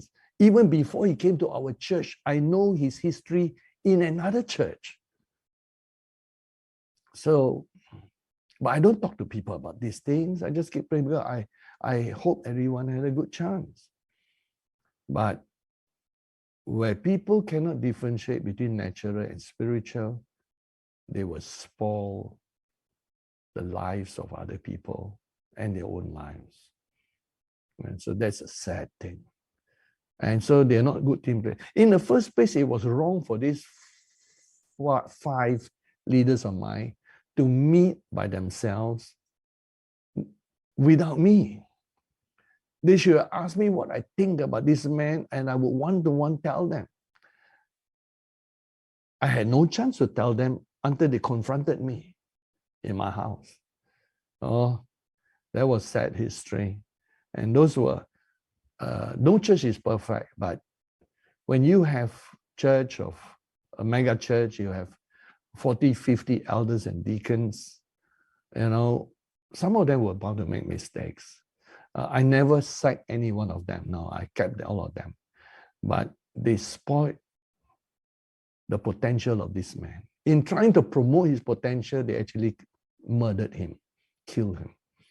After that, I was never in good terms with this person anymore. When he was a good man, I used to take him out for lunch and fellowship with him, but he left the church and just felt that I treated him like a small boy inside there. But whoever plotted the whole thing should have consulted before the confrontation. It was all like a surprise attack. Come that night, present the plan. With all this, it's like 250 people confronting Moses. I said these people are not so bad. They didn't want to do a bad thing. They want to do a good thing, promote this man. But they were promoting this man before this man was ready, because they look in the natural and not in the spiritual.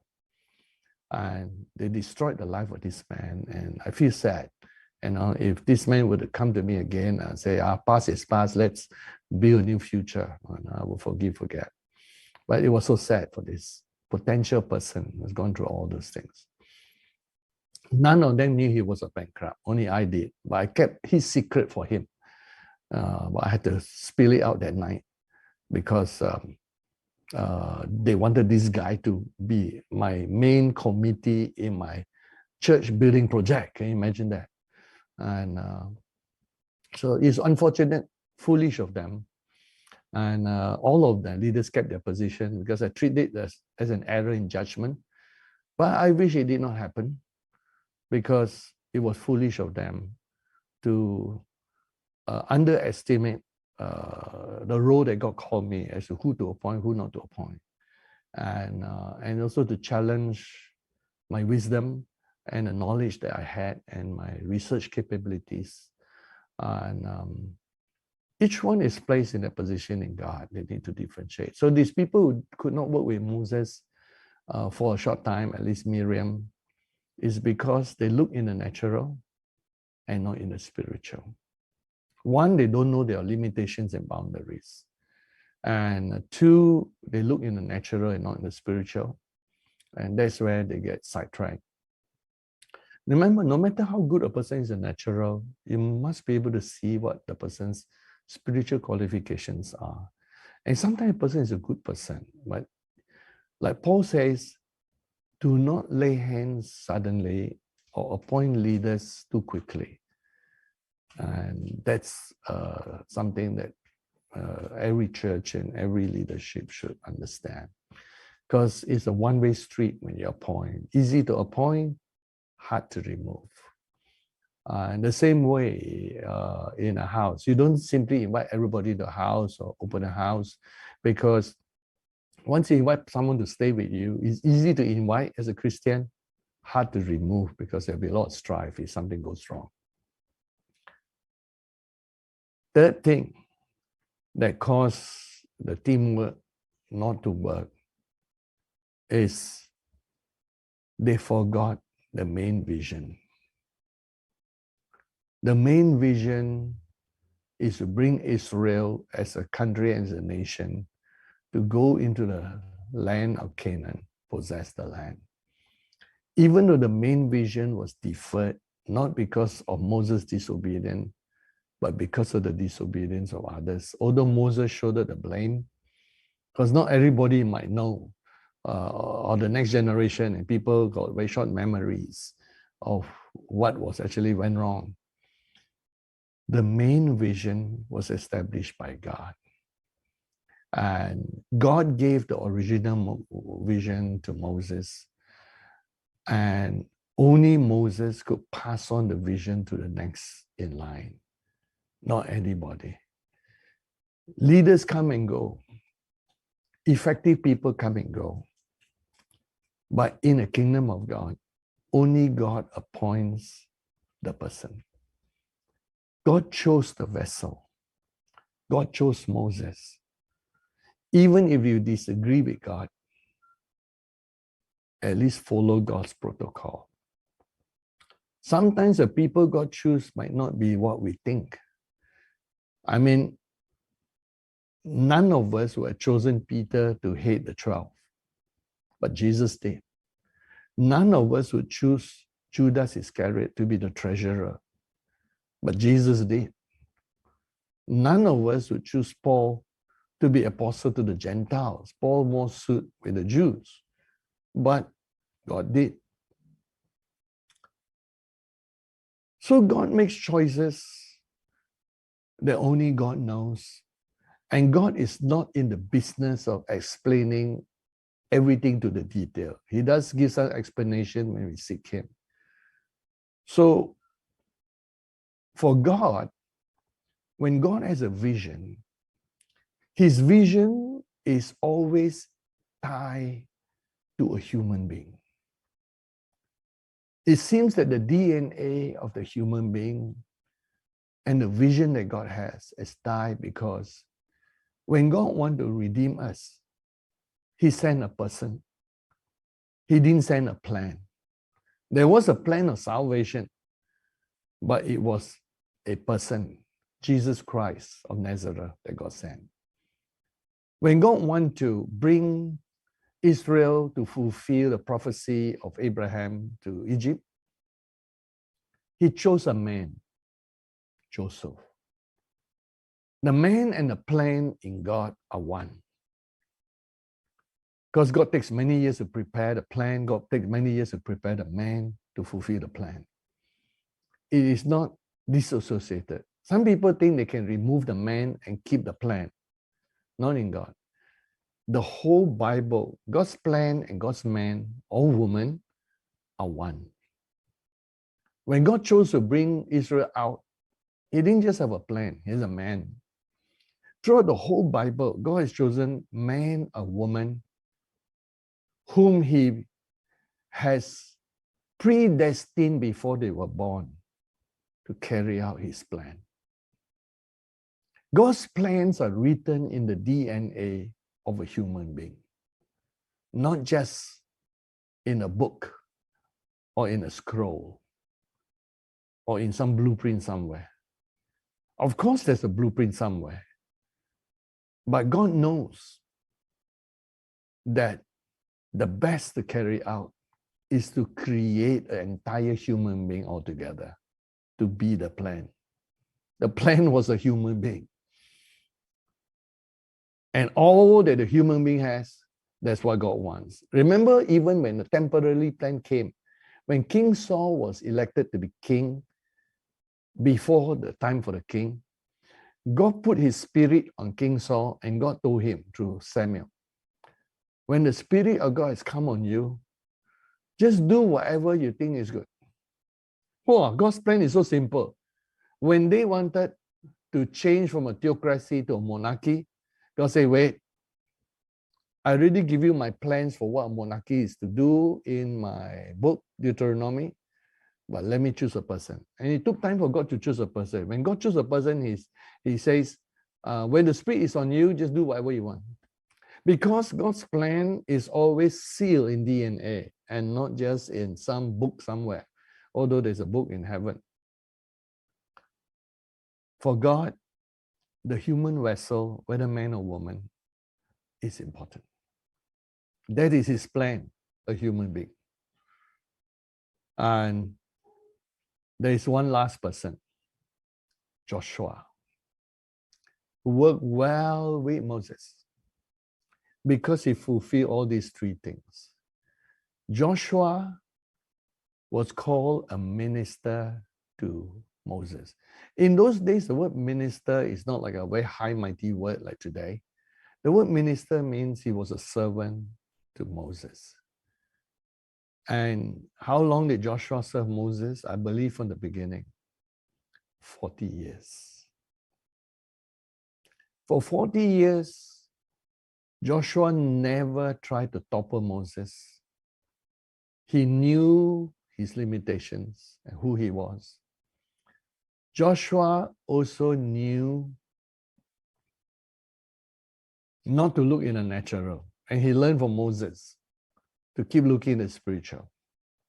So when he was sent out as one of the 12 spies, he was one of those where Caleb would say, don't trust our eyes, trust our heart, believe. And Joshua was also one of those who understood that Moses was the chosen man. And it was a privilege to serve with the chosen man. In the end, the chosen man laid hands on him after 40 years of service. When Moses told Joshua to fight, he fight. He didn't ask Moses, why don't you do the fighting? Where shall I go? No. In the end, the Bible records while he was fighting, Moses was praying, holding his hand up with the rod. And that was how he helped Joshua to win. So Moses was helping in ways that Joshua probably didn't know. That when his hands were up, he was winning. When his hands were down, he was losing. And that story is found in Exodus 17. But Joshua was obedient, always there with Moses. When people went against Moses, Joshua would stand with Moses all along the way. Never for once even thinking of toppling Moses, but always holding Moses up. And at the end, this was Joshua's reward. In the book of Deuteronomy, right towards the end, all the anointing that was on Moses was transferred to him. In chapter 34, verse 9, Now Joshua, the son of Nun, was full of the spirit of wisdom, for Moses had laid his hands on him. So the children of Israel heeded him and did as the Lord had commanded Moses. And Joshua, who served for 40 years as a calf, became a lion after 40 years. He knew all these points and he was rewarded with all that was on Moses, 100% transfer of authority to him.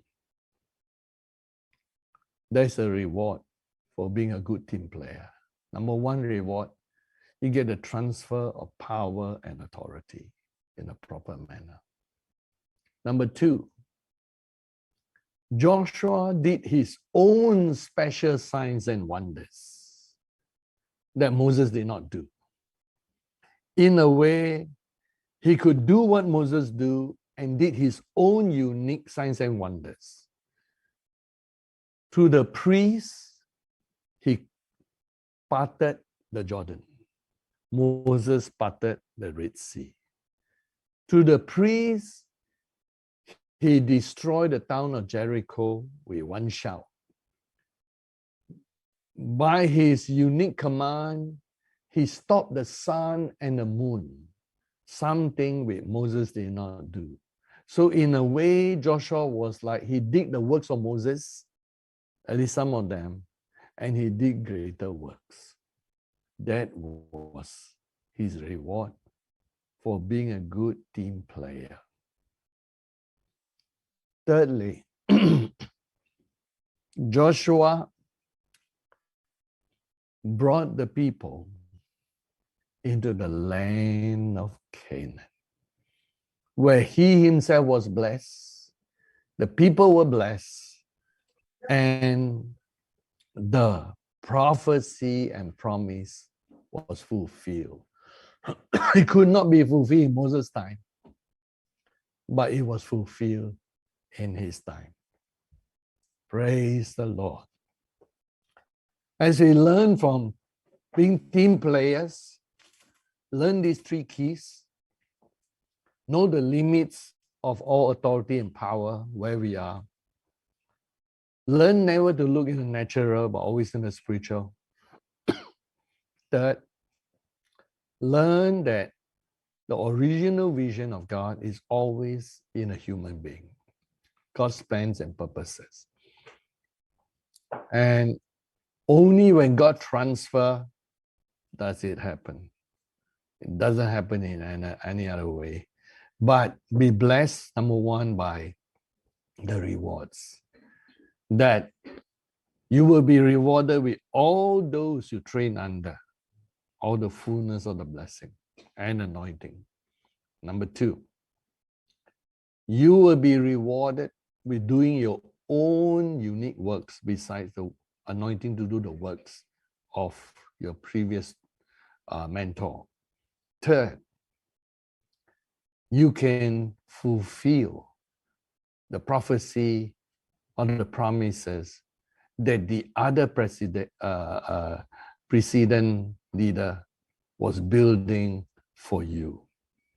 And the same way, there will be a place of time when in the last 3 years before the rapture, where many of you will reach very unique skills and power and anointing, and even serving together in the Lord, each of you will also reach your fullness as a mighty man and woman of God.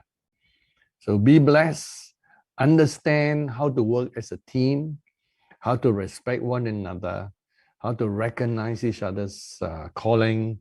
And like Paul said, let's not look in the natural, look in the spiritual. Because when we look in the natural, we will fault find too much. When you look in the spiritual, then we can understand what's going on. Let's pray. Father, we pray that you continue to bring a uniqueness to each leader in this move. We need to learn lessons from the Bible. We need to learn how to respect each other's callings and anointing. We need to learn when to be the eagle, the calf, the lion on the face of the man. Each doing our part to serve you. Let your will be done. Let your kingdom be established in these days of the 10 toes. In Jesus' name. Amen. Praise God. I will pass it on to Colleen to open for questions and answers. Amen. Okay. Pastor, you want to get a drink? Yes, thank you. Thank you. Yeah. So if you have questions, you can start posting into the chat, or you can also unmute yourself to ask your question. So please go ahead.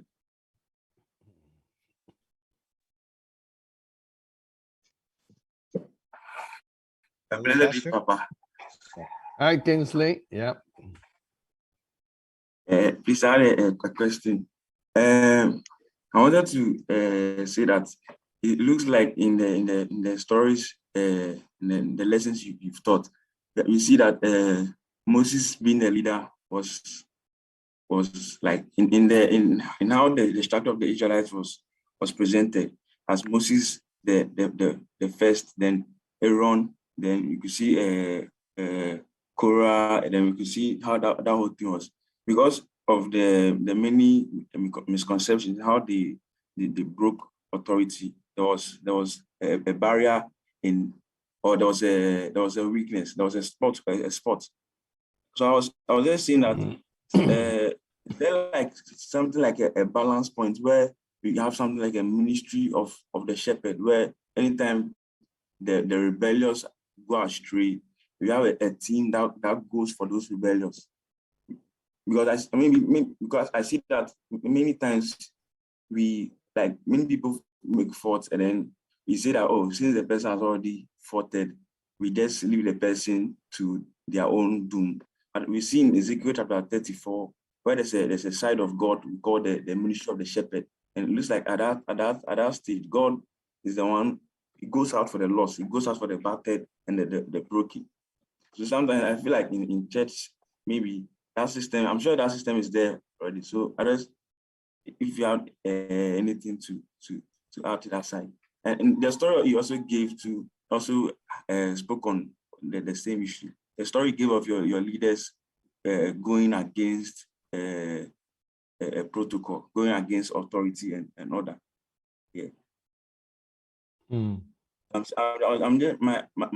just saying that there's something that we could have something like the ministry of the shepherd to balance. So because we are talking about relationship, and relationship means that the relationship between the leader and then there's another relationship we can see, that the relationship between a leader and then the rebellious. So that relationship, I think what will strengthen it will be the shepherd side, the pastor or the lamb. He that goes for the lost and the broken. Don't quite understand the question that you're asking. And are you asking about why they go against, or could you summarize it again for me? Thank you. Sorry. My question is that not the why, but maybe since we are talking about relationships, right? I'm just saying that we could have like a relationship between the leader and then the rebellious. In other words, those who go against structure. And that relationship, I'm just saying that in the chart that you have, no, it could be that the shepherd or the lamb, the pastor, is the one who goes out for those ones. I'm just saying that if you can add anything to that, yeah. Okay. So in our chart, the pastor is in the center. And yes, in a way, if you're saying that the pastor is the key to coordinate between the calf and the lion and the eagle and the man, yes, the answer is yes. Okay, thank you. It takes the heart of the shepherd to consider the sake of the whole flock. And yes, good observation, and thank you for that partial answer and question at the same time. Yes, it is correct. It takes the shepherd to coordinate everyone, and that is why like the prophet is an eagle. Even Agabus, the prophet, when he gives a prophecy, he did not coordinate the church. He just left it to the church leaders to coordinate what to do with the prophecy. Okay. Sorry, I have a second question. So we look at the spirit of prophecy. Sometimes because of how much sharp it is and the wild nature of it, and sometimes when the people are even moving a line of error, sometimes as you try to correct it, it looks like you almost quench the flow. So is there a way we can manage it without quenching? Yeah, sometimes you end up even discouraging them. Like they feel discouraged. That's not what you intended. You just teach them that, okay, this is how we are supposed to go about it. Because I have a relationship like that with my, like I have people around me that we see that kind of stuff. But when anytime I'm trying to bring correction, then it's like they end up getting discouraged. So is there like I think I get your question. What like anything you can do to have how to bring contributions, suggestions, or all that to the top leaders and coordinate with them. And I would say, first of all, make sure the number one leader, number two, number three are reachable, approachable. And I've told many people, bring the facts to me if I'm always accessible, even I'm not contactable by phone, I'm contactable in other ways by email, and so I try to afford a direct contact as possible. Plus, all my other secondary leaders like Colin or Elijah or Abraham, they're very approachable people, so it's easy to approach them. But I can promise you this, that in the end, fundamental question, if we haven't answered before, or a good suggestion, is will be listened to, will be taken. And approachability is the solution to that kind of problem. Okay. The what? I'm just saying that. So we can say that approachability, like ability to be able to, the leader to be is a solution to approachability is the solution. Okay. Unfortunately, I do think that in a lot of church structure, the number one leader, senior pastor, or the senior prophet is almost unapproachable, and people are afraid to approach them. And but for us, we approachable. You can ask any question. The fact that we have question and answer is something that it's a sure sign. Very remarkable. You can see that not many churches got Q&A, and even if next time we get more busy, and even if next time we got 10,000 members, 1 million members, 10 million members, we will have sessions where we have Q&A. And then if there's too much Q&A, then we might have a whole meeting just for Q&A. And then a lot of Q&A sometimes questions that we answered before. But if it's a new question we haven't answered before, we will have Q&A. And so the fact that we have Q&A is a very good thing. And approachability is important. Yes, I agree. Yes. Approachability is important. Thank you, sir. Amen. We have one funny question from Angel. If Adam to Jesus is 70 minus 8 or 62 generally, what is the significance of this? I think the significance is, I think I did that once. I showed the genealogy from Adam to Jesus. And I don't think that is also an accurate number. Let me look at my notes. But in Matthew chapter 1, it is the 14 generations that are important because it's like the Passover. But let me get my genealogy from of Adam to Jesus.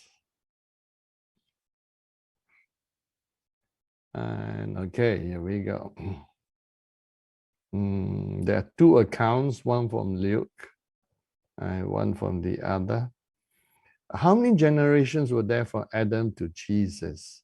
according to one last count, it was 76 generations. And let's see, for Adam's genealogy to Jesus, I believe it's a perfect count. I think I taught on these before.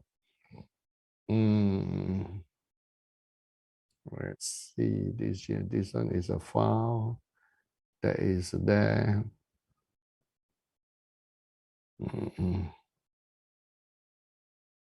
Jesus family tree, there we have.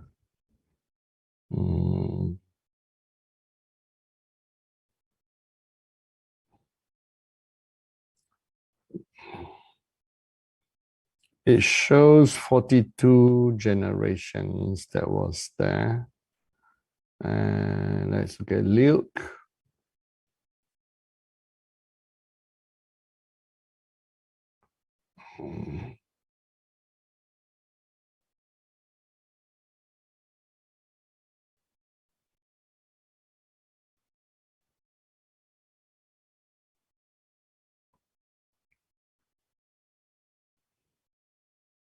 It's actually 76 generations. And from Noah to Jesus was 66. And then you have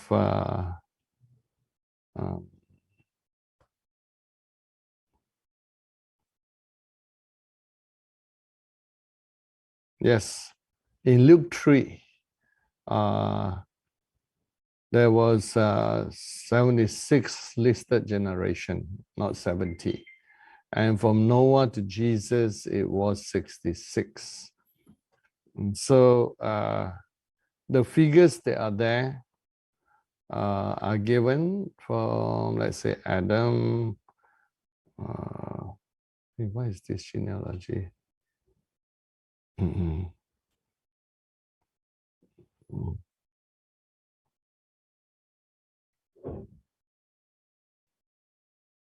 Yes, so the figure in the question is not true also. It's actually 76. And I believe there's a count that is there. And as you see, 66 generations, there is a certain number that was there, like 10 generation to Noah. And so the count is not in one straight cycle. There were several cycles to Noah, then several cycles to David. David was an important cycle. Then from David to Jesus. So when you do those count, you can find very familiar numbers coming in the cycles. Okay, so we answered that. Next one. Good morning. We know that this end time move will receive anointing for the mandate. My question is this.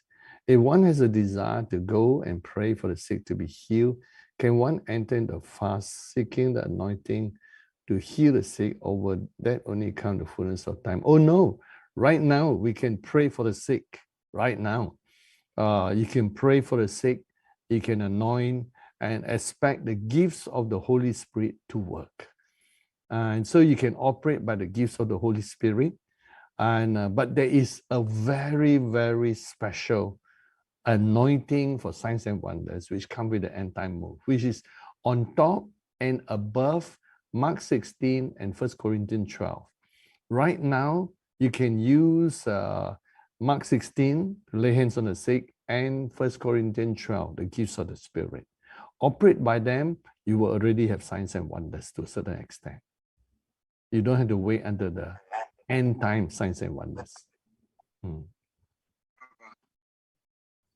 Papa, I wanted to ask, in building the relationship, you see that there are certain people that become very familiar with you, even when like you began to switch into the prophetic and then begin to operate in the prophetic. How do you help those people build their discernment? And as even whilst the prophecies on the kind of reception and the kind of how they embrace it, it's very, very familiar. So it kind of I don't know how do we go about it to help them in their discernment of when you switch. Don't understand your question clearly. Are you asking about how to react to prophecies that you hear on YouTube and outside? I'm asking on how to, in terms of your relationship with your friends and your loved ones and all that. Okay. How do you help them? How do you help them to build their discernment? Anytime you straight into the prophetic, anytime you straight into the spiritual. Or how do you help your loved ones and your friends to come into the same revelation? Yeah, that realm of things. discernment. Yes. To come to the level of same discernment. Yes. Not necessarily, but you see, maybe maybe the spirit of prophecy comes upon you. Then we begin to prophesy about a certain thing. Then you see that their response towards it is quite low. So you're like, okay. Of course, you're assuming that the friends discerning. and relationships are not saying the same thing, seeing the same thing. And you want them to bring them to the higher level.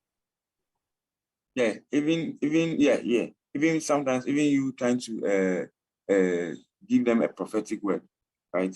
Sometimes when you're trying to prophesy. As the Lord leads, Yes.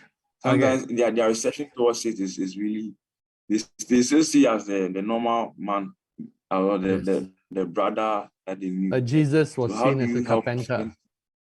Yeah. Oh, okay. Yes, That is an easy one.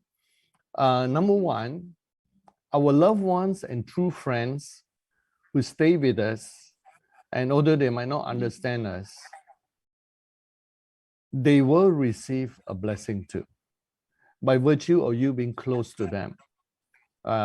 So you can trust that if you are walking with the Lord, the anointing and the blessing and the atmosphere that you have in walking close to the Lord will have a flow over effect on your loved ones and on your friends who stay close to you.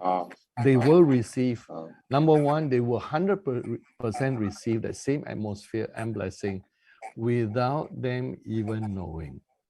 It will affect their dreams, it will affect their hearing, it will affect the protection. This is based on the law of sanctification. The Bible says in 1 Corinthians 7 that if one is a believer, the children are sanctified, which means that the power of the Lord's covering on your life is extended to your friends and also to your loved ones, your spouse, and your family. That is something that the Lord gives, that the Lord will give to them. That's number one. Number two, even if they don't accept you at first, because it's very hard to believe that you are such and such a person of God, because they've known you too long to be in the natural. Eventually, if you pray for them and don't stop praying for them, they will eventually come around. Just like Jesus' own half-brothers did not accept him when he was alive. They came around to believe in him. People like James, one of the leaders of the church, the apostle James was martyred, but James, the leader of the church, was a half-brother of Jesus. And Mary continued to be a leader in the church, in the early church.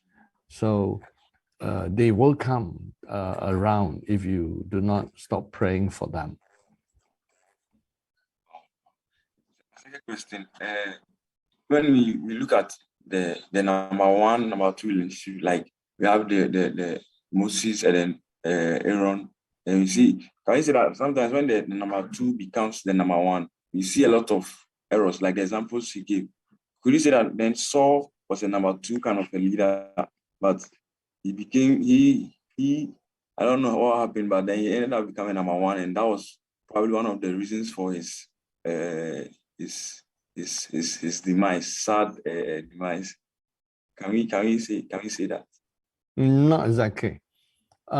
People like Saul when you want to think how to continue to make him a good leader, since he was suddenly chosen to be number one, what he should have done was to understand that, remember, there's a law. The one who appoint you will always be greater than you. So he should have kept Moses as his mentor his entire life and listened to Samuel. So he did not. In the end, he diverged from Samuel, and he did not listen to Samuel, did not listen to the advice of Samuel, nor did he get other godly people to help him. When he is like a temporary person that God gave him the blessing to be there, he should have continued to keep good mentors in his life.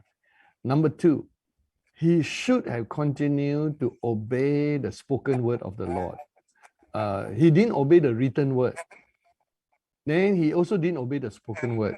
Now, if the spoken word is that David will become king, that no one can dispute, then he should be very happy father-in-law to accept David into his family. Instead, he tried to go against the written word, and that was his fail. His failures were his disobedience to the written word and his disobedience to the spoken words. If he had continued in these two, he would have been a good king and enjoy his life. And his inability to have mentors, spiritual mentors in his life. Correct. Okay. So there's the protection he should keep over his life. Okay.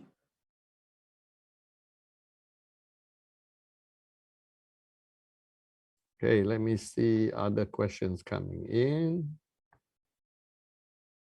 Another question that's been troubling to understand. Please, can you help me understand this? If a prophet comes to a person and says the Lord's going to give a double anointing because a person refused to be denied, does this mean that God will give it in his time, or can a person go in and claim it? Until God gives an answer, one should not assume a positive answer. Because faith comes by hearing, and hearing by the word. Even when Elisha asked for double anointing, it was conditional. It was conditional. And so it says, condition upon you seeing me when I go. And so there will always be a test for everything that we ask that is outside the Bible. Okay, now that's answered. Angel is asking another thing. Since 76, can we count God as a generation making a 77 generation? I would say yes. 77 is a good number, Angel. And so 77 will be a perfect number. Completion of Revelation, 7 times 7. How do you build territorial altars? Pardon? How do you build territorial altars? Like altars for territories. How do you go about it? Or how do you build altars like in general? You're talking about building altars for the Lord in prayer walk? Yes. We yes, have a sermon on that. We have a sermon on that. Okay. So your question has been answered. And under the altar building, and our modern altars are not as big as the one that Abraham built, but the most important thing is it has to be built with stones that are not cut by any human being. And then you build it in a slightly rectangular shape, and then anoint it, and that's how we do it. But it must be led by the Lord and chosen by the Lord. Any olive oil will do. Yeah. Papa, what's your take on the theory of the multiverse? When you talk of these many earths and all that, what do you think about that? I cannot hear you. What did you say? I was asking, what's your take on the theory of the multiverse? when they say there are many Earths and all that, like the science fiction, what do you think about it? What do I think about sci-fi? You know, the theory of the multiverse, like they say there are different Earths. I don't know that you got what I'm saying. No, not getting what you're Yeah, saying. Pastor, I think this question has been asked before. He's asking about whether what you think about the theory of the multiverse. Oh, theory of multiverse. It has been answered before. There is no multiverse like the one that the Avengers movie or all the new movies are showing. Exactly. There is none. There is none of the quantum universe that they are bringing forth. Then if you have a multiverse, you also need a multiverse God. And so if there's any multiverse, there is only the spiritual world and the natural world, and we are all accountable to God. However, there are many other galaxies and planets that are populated by beings, and that is in the same universe that we live in. Oh, so that So means that there's no multiverse with another version of you. yes, You are unique yes. as you are. I There's think no it's an parallel antichristic universe where you exist in a different format. There is only a conjugation of human beings. or probably an antichristic move of the devil. Yes, yes. And do give a chance for others to ask questions also, Kingsley. Yes, And so, and if there's nobody asking question, then you can. Yeah. yes, sir. Hello, Pastor. Mm. Hi, Pastor. Hi, Elijah. Yeah. Pastor, I'm looking at the teachings today, and I'm trying to relate it to character development, because leadership also entails that one develops in their character. So what would be like your take on that, and what practical steps can one take to really develop their character? Oh, to their own character development. I believe that the first stage of any development is our relationship to God and the written word, and how much one pursues a written word. Like even Jesus himself, when he talked about the parable of the poor Lazarus and the rich man, he says, Abraham was saying in his parable that even if one is sent from the dead, they will still not listen. If they don't listen to the scriptures, they won't listen if someone come from the dead and warn them. And so our relationship with the written word is important. As long as we respect the written word, absorb the written word, and grow as much as we can from the written word, that is the first step of growth. The second step of growth is our obedience to the spoken word. That is where all of us start learning to hear from God. The first stage is when we are a lamb. But Jesus said in John 10:27, my sheep hear my voice. So at a certain stage, the lamb is going to grow to a sheep, and as a sheep will start hearing from God. And that is when we need to learn how to obey the spoken word. Like in all natural ways, I would be foolish to just obey God, go Singapore, obey God, come to Queensland. All because I hear the word that whisper to me, but sound very loud in my heart say, go to Singapore, and I make my way there. Go to Queensland, and I go. So it's a different level to obey God's spoken word and to keep obeying it, because it's another stage of development. So stage one is a relationship with God and the written word. Stage two is a relationship between God and his spoken word.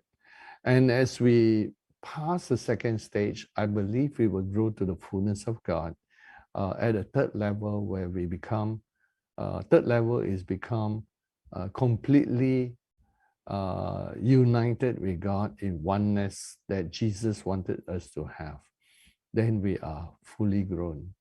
And I evaluate every human being I come across in the same way.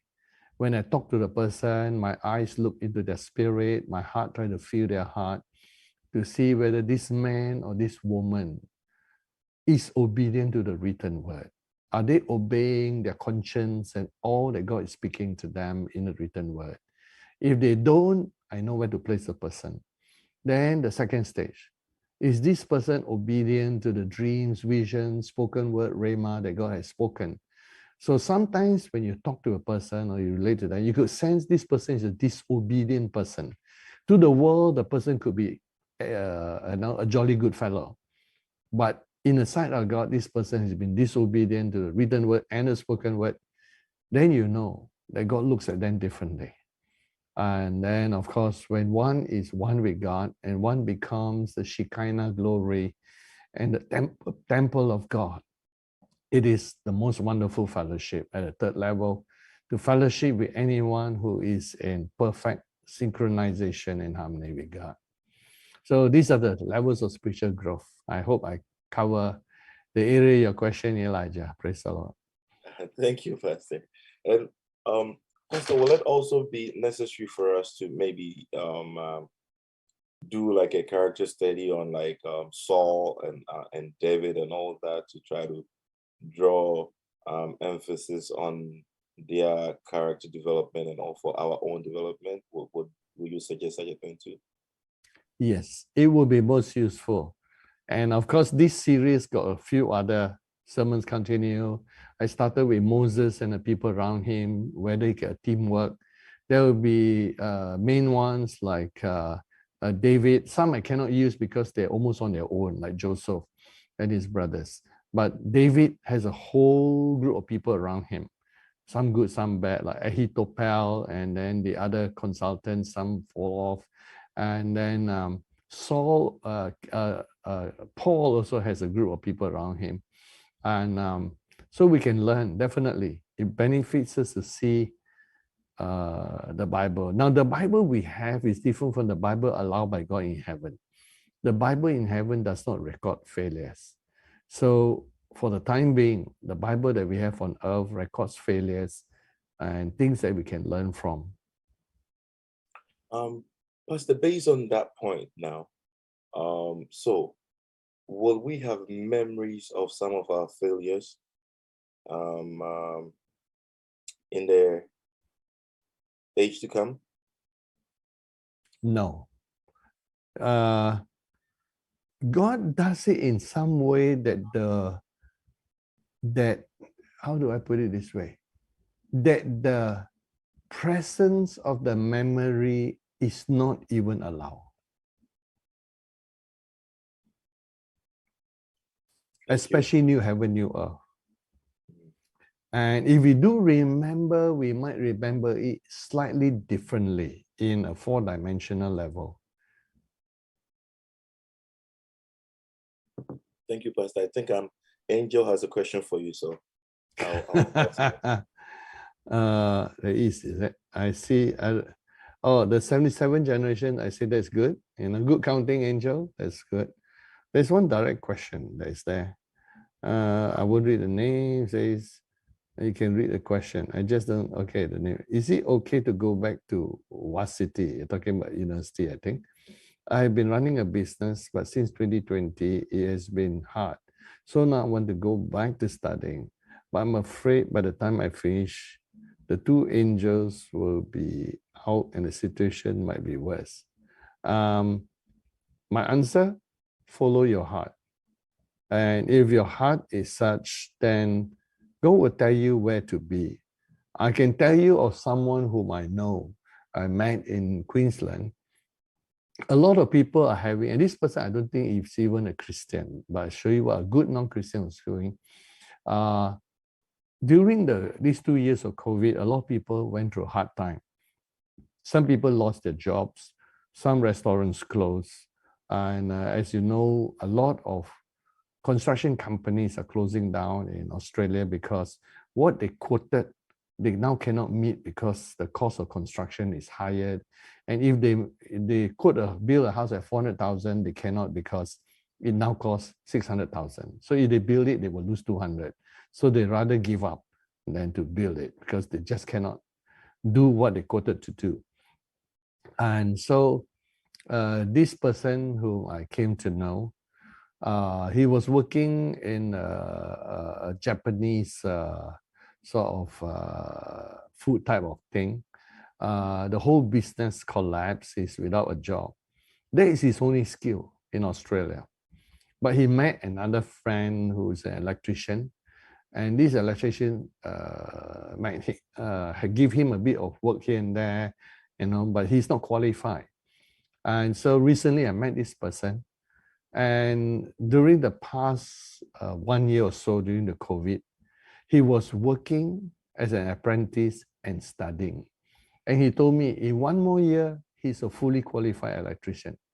So he was prepared to study to survive. For him, and if he don't have money, he don't have money. He got no person to ask for him. If he don't have food, clothing, shelter, he don't have it. He just had to find something to feed himself. And so he studied, he worked, he apprenticed, and he moved on in his life. In 1 year's time, he'll be a fully qualified electrician. So in this natural world, a lot of people are fully turning themselves around, finding a way forward to survive, to make a living, to prosper. And so if you are led to study, perhaps the Lord, for us, we have the Lord also guiding us, and trust that if the Lord asks you to study, then the Lord will be with you, the angels will be with you. And by the time you finish studying, or you can part study and part work still, and then you come out, you will be even more blessed. As long as you walk with the Lord, I can only say one thing. The path is from glory to glory, from greater prosperity to greater prosperity. It's never a path that, it may be having sufferings and trials, but the Lord will always come through. So trust in the Lord, be blessed. Hello, Pastor. Hi, Jimel. Hi, Pastor. Yes, So you can hear me, right? I can hear you now. Okay. So you talked about Joshua being number 2 and before he became number 1 under Yes. Moses, right? And then Yes. Moses was more like, Yeah, he I didn't really have forgot that. to give him an A+. Yeah, he's definitely distinction. Okay. So, but and then Moses didn't really have, was never really under a number. He was never really number 2. He just kind of trained, the Lord trained him, but he never had that Yes. number 2, right? Yes. So, would you say, so 2 questions. Would you say the people who have that, who are number 2 have an advantage, like Joshua, have an advantage in succeeding over people like Moses who never had the chance to be number 2? Or would you, and also in your life, was there number 2 that you could say that if it wasn't for them, you wouldn't be where you are? Or would you say you're more like Moses, where God was training you and you never really needed to be number 2? Yes, the answer is yes. It would be like Moses or Abraham kind of thing. I never had anyone train, but I was trained through books. And in the books that I read, sometimes I had dreams about people who wrote the books, and I meet with them. And then I grow from there. So I would say it's easier to be a number 2 trained by number 1 than it is by a number 1 being trained to be number 1 without any mentor. It is more difficult. And sometimes if I could get my answers answered the way some of the questions can be answered today, I would say I could progress faster. But I have to search out the answer for myself, and it takes a long time sometimes before I get the answer. But Pastor, you are so way advanced anyway. Yes, what is that? But Pastor, you are already way advanced anyway, because the Holy Spirit directly train you. So, yeah. I think by the grace of God. Yes, by the grace of God. Pastor, So Yes. reflecting on Jamel's question, Yes. the number one and number two, as far as Moses is concerned, Mm. can we consider the training that Moses had in Egypt as part of his training to becoming the number one? Possibly. I would say so to a certain extent. The closest that I would get to that was when I was working in the Word Center together with one of the businessmen. And this businessman asked 1,000 questions which nobody asked. And we would spend the nights talking until the morning after a Bible study session. We spent many nights talking about questions. And he asked questions so tough that I have to look in the Bible, and we both look at the Bible to find the answers. That would be my closest to it. So he's definitely older than me, quick-witted, and well off in every way, successful. But he asked questions that nobody asks. And I don't have the answer, and he don't have the answer. I had to go and search for the answer. So that would be the closest. So yes, during the first 40 years of Moses, Moses definitely must have learned what he can learn from other people, and he would have been like a number two. So yes, that is a close approximation that he had. But definitely, every one of us will have to work under others in our early years, which I did. And one of the things I faced was I was always younger than everybody. In the seminary, I was the youngest, exceptional case. In churches I work, always my youth was a problem to some people. And but I always had to submit, always had to work under everyone. And I did. I enjoy some of it too, because my father came to know the Lord later. So these other fatherly figures or motherly figures, they were there in a lot earlier than me. Although the revelation is traditional, but I'm glad that they were there. Yeah.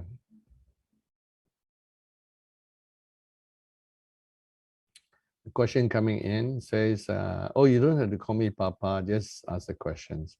Can you say that the hierarchy in the church in terms of order is apostle first before prophets, then the rest of the three? Yes, that's the order given both in Ephesians 4 and 1 Corinthians 12. And that is true. Next question. Hello, Pastor. Number one, what are the laws of telepathy? Oh, your question is such a succinct word that you're using. And telepathy is the ability to transmit and receive thoughts. And in a sense, telepathy is present in the spiritual world. You will know the thoughts of others, and others know your thoughts in heaven, and no thoughts are private. Some of the laws that are there, number one, telepathy is subject to the word of God. That means when the thought is not in line with the word, sinful, dark, and evil, it does not contain as much light and energy, and it will be easily destroyed by the thoughts that are full of the word and light. So it's still subject to the power of good over evil.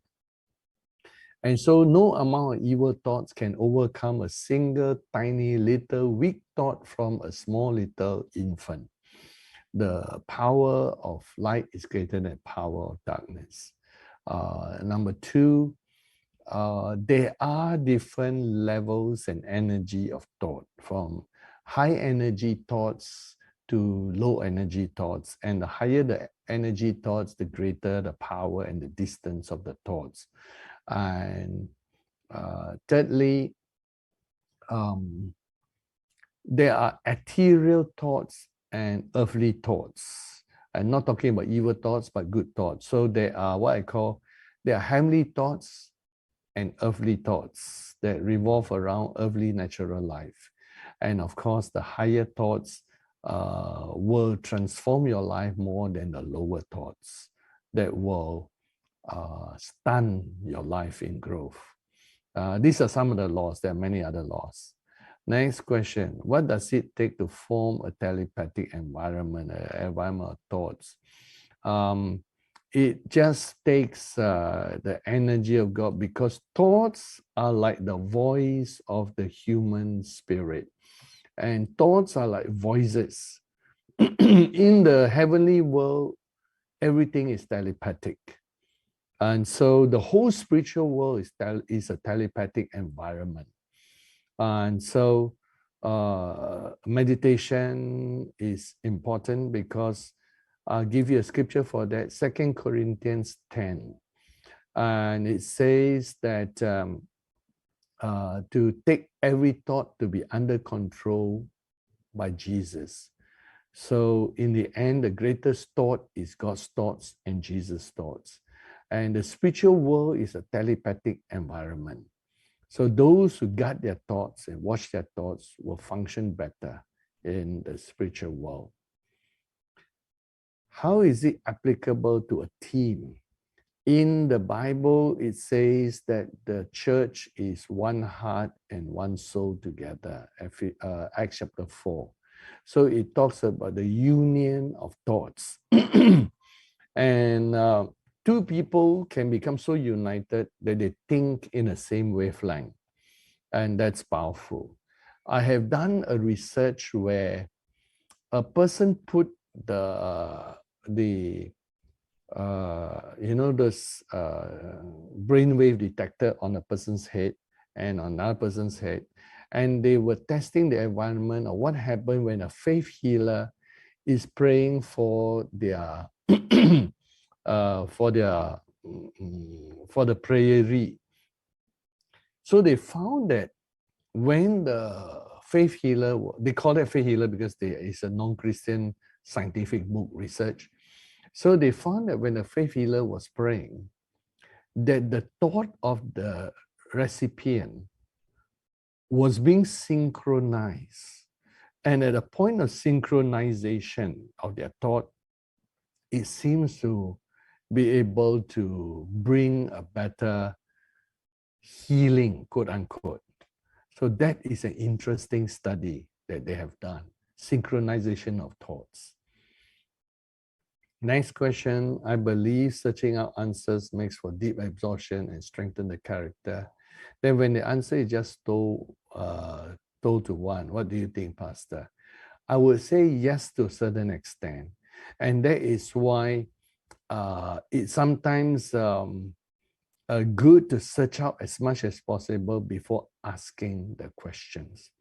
And then when you've done all your research, you still cannot put it together, it helps to have someone help you put it together. However, sometimes there is insufficient time. And you just need to get it because of important work to do. And so there's what I call accelerated learning through tutoring and mentoring. And so because sometimes it's easier to get some answers to move on to the next question that we need to search out for ourselves. And rather than to reinvent the wheel, we take the wheel and we move forward to a higher level of questioning. And so to a certain extent, it also helps to have certain answers answered for us so that we don't have to be bothered all over again. It took me nearly 5 years after moving from the Baptist world to have my answers to all the charismatic questions of things like, does baptism in the Spirit come with speaking in tongues, etc. I wish that those answers had been given in the Bible earlier, and I sought for them. And even the Pentecostal Assembly of God minister could not give me the Bible answers. I had to find it for myself, research. And if it has been given, it would have been easier to lay there as a foundation and move on to other things. So in some areas, sometimes it's good to learn from others so that we can concentrate on what's more important. And in other side, there is a bit of what you say, just say in that by finding the answers ourselves, it does get deeper because we stretch ourselves. So there's pro and cons on both, but the best is to have both. Next question. Was Joshua's selection based on his humility or love for Moses or love for God? I believe it's his love for God. And his relationship with Moses, I believe it was from both sides. Moses selected him and he selected Moses. It's just a relationship between Timothy and Paul. They continue a good relationship. Remember, Paul's last epistle was to Timothy, his chosen son in the Lord. And so God first, love for God first, and then some respect and love for each other. Next question. How to hate the sin and not the sinner, I guess that's your question. I have a friend who hates her brother's drinking and shouting, but to some extent, it feels like she hates her brother. And she feels like a hypocrite because she's trying not to be, but fails. I gave her some of your videos, on love and meditation on love. She understands, but still she can't help but get irritated when her brother walks in. I feel her anger and understand it, but how to help her not be so negative in this situation? There is always another cause that is unspoken in the person. Like I always say, when you're offended at another person, or you're upset, angry at another person, you also must look at yourself why you're upset. Because another person might not be upset. So when you upset another person, it's because there's something fundamental that is being shaken, that person upsets you, and you're person A. Person B, person C, person D is not upset, but you get upset. So person B need to examine themselves. Person A need to examine themselves why they're upset. And it could be a contrary response. You get only upset by the things that upset you. Obvious, right? Like for example, if you're a person very concerned about the type of food to be eaten, and you have a hate and a dislike for fats, butter, or things that you perceive to be bad for you, then when you see someone eating those things, it might affect you more than another person is not affected by those things. And let's say you follow the Jewish law and Jewish food diet, so you don't eat prawns or crabs or lobster. You might get very upset because you see someone eating lobster and prawn. And so it's because you are already easily upset by those things. So you get upset because somebody is doing those things that you don't like. And so to everyone who's offended, they need to examine their own life, why they're so easily offended on those things. It could be your strong point or your weak point that is being affected. And then brother B, C, D, E is not affected because to them, they might not follow the Jewish diet, or they might be a Jew, but they are okay with others eating in front of them. But you are not because you're more religious against unclean food. And you have even written 10 books on anti-unclean food. And then you are also a devout Jew who has done your studies and you think all unclean food is more poisonous. So maybe your knowledge is that great, your research is that great, and you are representing the extreme end of those who are eating Gentile food. Another Jew might not be affected. So when you see that, it angers you, but the other Jew is not angry. So it's also your fault, you know. Why must you get angry? You can believe those things you believe. You can be devout in what you want to be devout without being angry. And so in this particular case, the anger is not about the sin alone. There is something in her that is also a weakness that she knows is a weakness. And when she sees her brother doing those things, it feels like she is doing it herself. So that's a real reason. It's not because of hating the sin and loving the sinner. It's because deep in her, she's affected by those things herself. To have emotions for things that you don't like is because those things affect you emotionally. If you're neutral, it doesn't bother you, then you are cured. So this person has associated the drinking and the shouting with something in her own life. And she has to pray why she feels so emotional about those things. Something that caused her to suffer. Something that caused her pain. All anger comes from pain. I repeat, all anger comes from pain. Something is very painful in her, which another person won't feel the pain. So she herself needs healing. She doesn't just need to love the sinner and hate the sin. Something in her is causing the pain. She has to go to God and ask God, why she feels such pain in this? And then in God's time, God will reveal. All right, we have answered most of your questions. And one more just came up. Fruit of the Spirit. I remember Alista, you asking some fruit of the Spirit question long ago too. Fruit of the Spirit starts with love, joy, peace. Does it mean love has to work on our emotions before it produces other attributes? Is Galatians 5:22 successive? Another translation says faith, another faithfulness. Actually, the Greek word is pistis, faith, so it's a correct translation. And faithfulness is a relationship to that, an adjective, but it's actually a noun, it's faith. I would say yes, in a certain way, but you notice is love, joy, peace, and then in some instances is peace, love, joy in the seven spirits. So I would say that the first three, love, joy, peace, peace, love, joy, is a tripartite that can be started on any angle.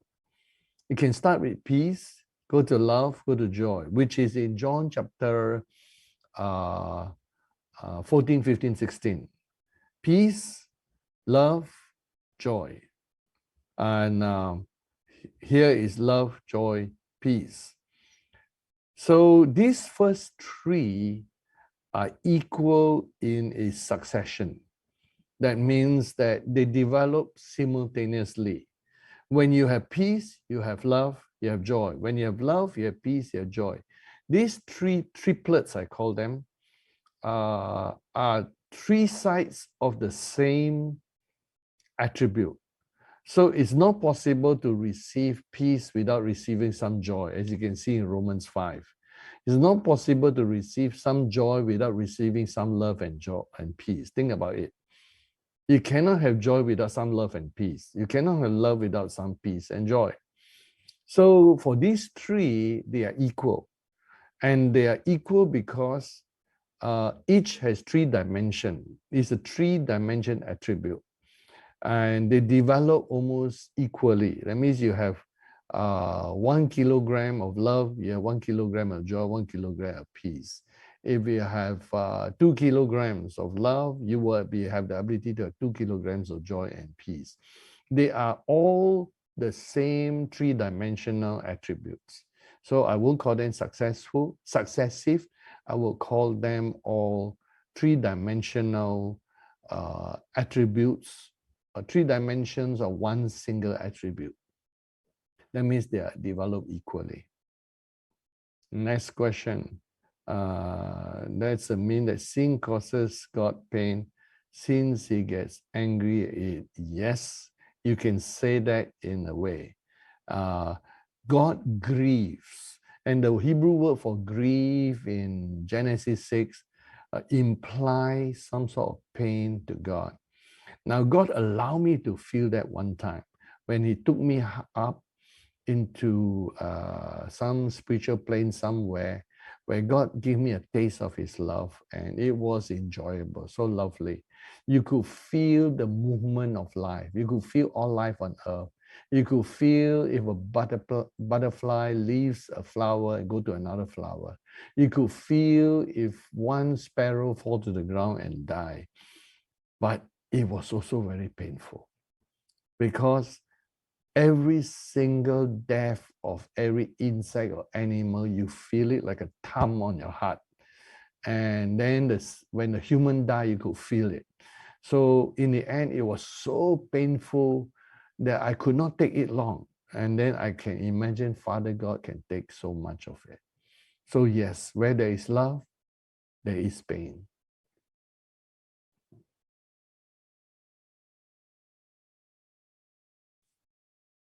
All right, praise the Lord.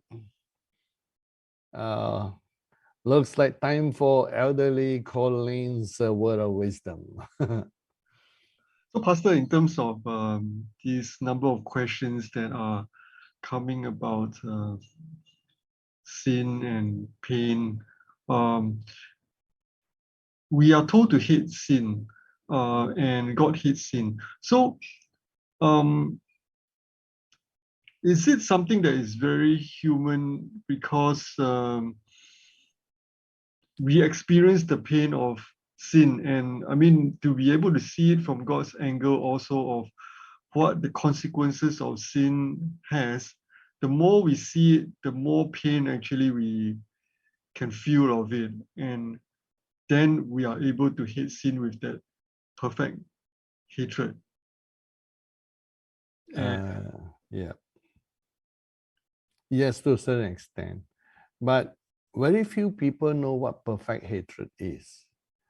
Perfect hatred does not have the element of imperfect anger that many Christians claim to have. Perfect hatred is more closer to a distaste for sin. It's like something that causes you to be incompatible, to want to vomit it out. Like Jesus told about those who are neither cold nor hot, he will vomit them out. And the Bible does talk about perfect hatred and how God hated lawlessness. And but something happened at the cross. At the cross, Jesus absorbed all the pain of sin. At the cross, Jesus absorbed all the disharmony of sin, so that you could be in the presence of sin without being angry. How many people can talk to the woman at the well without being angry? Only Jesus. And so that is a maturity of perfect hatred. I don't think Jesus approved her life. I don't think Jesus approved her sin. But Jesus' love just flowed. The woman did not have one iota of condemnation. Condemnation is in the flesh. Love is in the spirit. Amen. And so what people think is their hatred for sin is actually the flesh reaction to sin, not the spirit. Imagine Jesus can stand in front of the woman who is about to be stoned. This woman who a few hours ago was about to have sexual sin and adultery. Jesus stand in front of her without one bit of condemnation. That is perfect hatred of the sin and yet perfect love coming out. Mm. So perfect hatred has to be balanced with a perfect love. Yes. If not, then yeah, that's where I think we see that a lot of people are judging and unforgiving because they see flaws in other people, but it's not balanced by the love of God or the full viewpoint of God. So they see one view of God hating the sin, but they don't see the other view of God, seeing the redemption and the love of God for the person. Amen to that. Like, you know why a lot of people, they see other people sin, they don't react, they just pray. Those are good people. But some people, they react to sin like if they see a movie star sinning, they will write all the nasty comments. Or if they see a man of God sin, they will write all nasty comment. But other people got no reaction. They just say, oh God, help the person. But the person who overreact have to write, have to condemn, have to bring justice, have to play God, have to be the judge to play God, have to recruit other people to condemn. Actually, they also have their sin. And it is what I call reverse, let me call it the right word. It's like inside them, reverse jealousy. They are jealous and upset that this person can do that and get away with it. They think the person get away. But in themselves, deep in their subconscious, where their conscious mind doesn't know, they wish they are the one who could have done it too. That is why they condemn the person more, because they want to condemn that part in them that also would want to enjoy doing what the person could have enjoyed in sinning. So the more subconsciously the person has a reverse jealousy, the more the person will react. The person will not react because if they have no real love for the forbidden fruit, they have no reaction. But because inside themselves, they feel that they themselves want to be in that person's position and experience that and wish they had gone through, the other righteous part of them come out. So they want to slap the other person when actually it's they themselves they want to slap to stop themselves from sinning. So they think that by overreacting, they can stop themselves from sinning too. That's complicated, Pastor. I call it reverse jealousy placebo. Oh, well, yes. Anyway, the Bible, the people say it takes one to know one. So anyway, Yes. it's normally when Jesus says you look at the speck in somebody's eye, Yeah. there's also the log you have to contend with. So that's why I think that we have to learn the mercy of God and Yes. show it. So Yes. it's And one psychologist actually did a survey in the secular world, and he wanted to understand why some people react to the sins of famous people or people in power and others don't. And when he did a research, he found that those who overreact, inside them, they had a problem where either they were denied the opportunity to enjoy sin or did not have an opportunity to enjoy sin, or were jealous that somebody had enjoyed sin and got away with it in their own eyes. But he found the conclusion is this: those people got a bigger problem in their own lives. Yeah, I think the root is the enjoy sin. Yeah. Right, Pastor, you mentioned enjoy sin. So Jesus came so that he can take that thing out of us to enjoy sin. Yeah. Then you can look at things in a correct light. Yeah. So, Pastor, back to the topic on the leadership. So, when we see the life of Moses, he had his 40 years, and 40 years. So like the first 40 years, he learned to be a lion. Yes.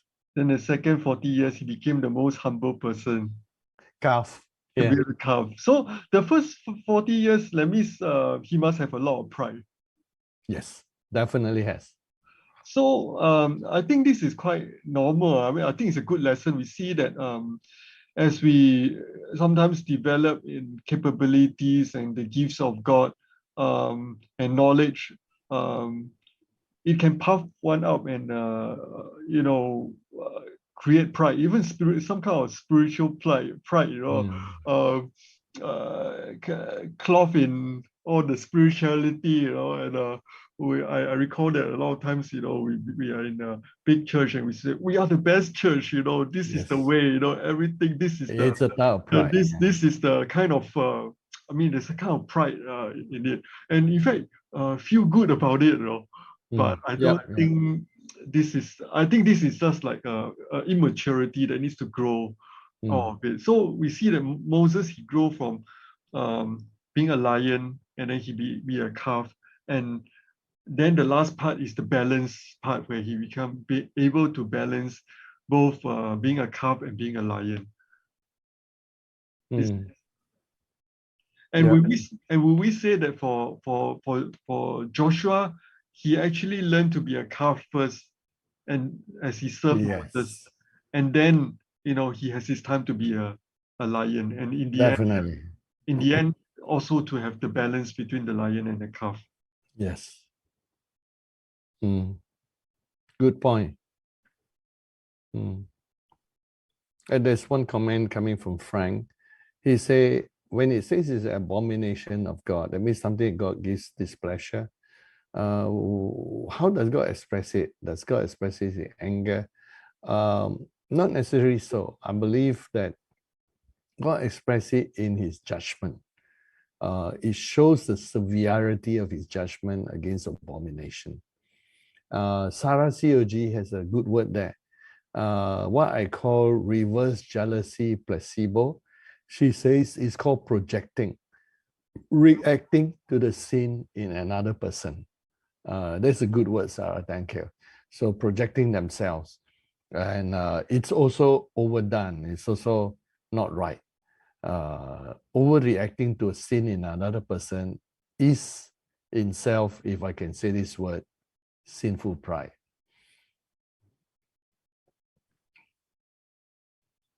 Kingsley asks how to deal with forgetting visions and dreams.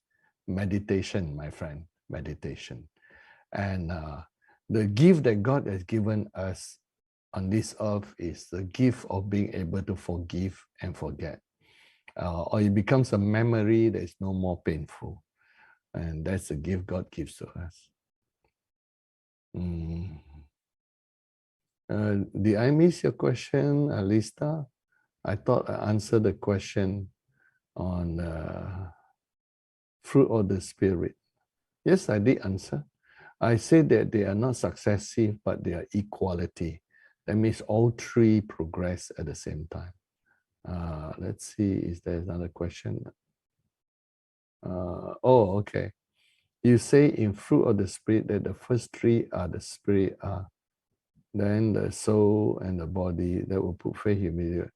The fruit of the Spirit are divided into 3 + 3 + 3. And the first three are the spirit, soul, and body. And then there's love, joy, peace. And then the second thing, long-suffering, gentleness, goodness, the soul. And then the last part is long-suffering, gentleness, goodness. Then faithfulness, meekness, and temperance. They are developing things in the body. Although all 9 are in the spirit, but they have an impact on spirit, soul, and body. That's what I mentioned in my teaching. Because when the disciples asked Jesus how to increase their faith, Jesus told a parable about obedience and submission of a servant. So that's how they develop great faith. So I think we answered that. Okay. Praise God. And Yes. Right. The time is interesting. It's 4:44 p.m. And let's conclude. And it's been a good session, and we pray, and we are actually looking to build good team members. And my encouragement is this: who says our earthly relationship cannot last forever? I believe that it is possible in this end time to build good relationships with people, good teammate relationship that will last from this earth into the next life. Paul did it. Paul used to talk about Epaphroditus and Silas and all the other members of his team. And Paul did talk about how some of those who understood him better were like Silas, and Luke was his team. And so let's look at it this way. Our life is in heaven and on earth. Let's make friendships on earth, working relationship on earth, that will last to friendships in heaven. Wouldn't it be wonderful in heaven with all our heavenly position and responsibilities, but we're great friends with one another? I've seen that in the angels also. Among the angels have been working for millions of years, but some of the angels seem to have worked together. And angels don't hug like us. When angels hug, it's like they're shoulder to shoulder, like that. They hold their hands together like that. And Archangel Uriel, when he met Raphael, king of the east, or the archangel in charge of Russia, China, Korea, Japan. And in case you didn't know it, Russia, China, Korea, Japan, during the time of Shem, when Shem was building altar, he named all of them as if they were one country. One was called rock, the other was called water, and another like garden, all these different names he called them in his language. And so on this earth, it is possible that we form friendships that last under heaven. And can you imagine visiting one another in heaven while we are working in God's different positions? That will be most wonderful. Amen to that. And Pastor, when under the discipline of the Holy Spirit, Dino asks, must it run its course, or can one intervene for mercy? It is possible. I believe that we're under the discipline, that God himself can know the fullness of time, just as when God disciplined David. And he was disciplined for numbering the Israelites. And God was about to destroy Jerusalem. And then right as the angel was about to release it, God says, enough. The mercy of God intervened. So yes, God knows the maximum of how much to give up. So let's give thanks to God. Father, we just thank you for your grace and your mercy. We thank you, Father, that as we learn to be the lion, the eagle, the face of the man, or the calf, or to be Jesus the lamb, the sheep, we pray that we will learn, Father God. There's the attributes of Jesus that bring us to one another. And it is in you that we can form the right friendships. We know one thing, Father. We cannot be friends of the world. We cannot be friends with sin. We cannot be friends of the enemy. And we know that on earth itself, it's not easy to have friendships that are based in the spirit, that can flow into our souls, and that we can be teammates together. On this earth, it's not easy to find good friends, spiritual friends. But we pray in this end time move that all of us will be friends that stick closer than a brother, that we learn to work together on earth with respect and love for each other, and progress into all the positions you have for us in new heaven and new earth. Let your will be done, your kingdom be established. Jesus, you call your disciples friends because all the time you wanted them to be on an equal level of friendship. And it's up to us to be friends with God. Father God, we never knew that the uncreated Creator, greater than all the universe, that yet you chose your creation, us little tiny creatures compared to you, to be your friends. What a privilege. That you're willing to create a creation that can respond and say, we'd like to be your best friends. And you chose us as friends, not just as disciples. We thank you for that. We bless you and ask that you continue to bring this spirit of friendship and peace, love, and joy upon each one of our lives. Thank you, Father, in Jesus' name. Amen. Amen. Thank you, Pastor. Thank you, Pastor. Thank you. God bless you. Thank you, Pastor. Praise the Lord. Pastor, Thank God you, bless. Pastor. God bless. Bye-bye. Goodbye, everyone. Bye. Bye, everyone.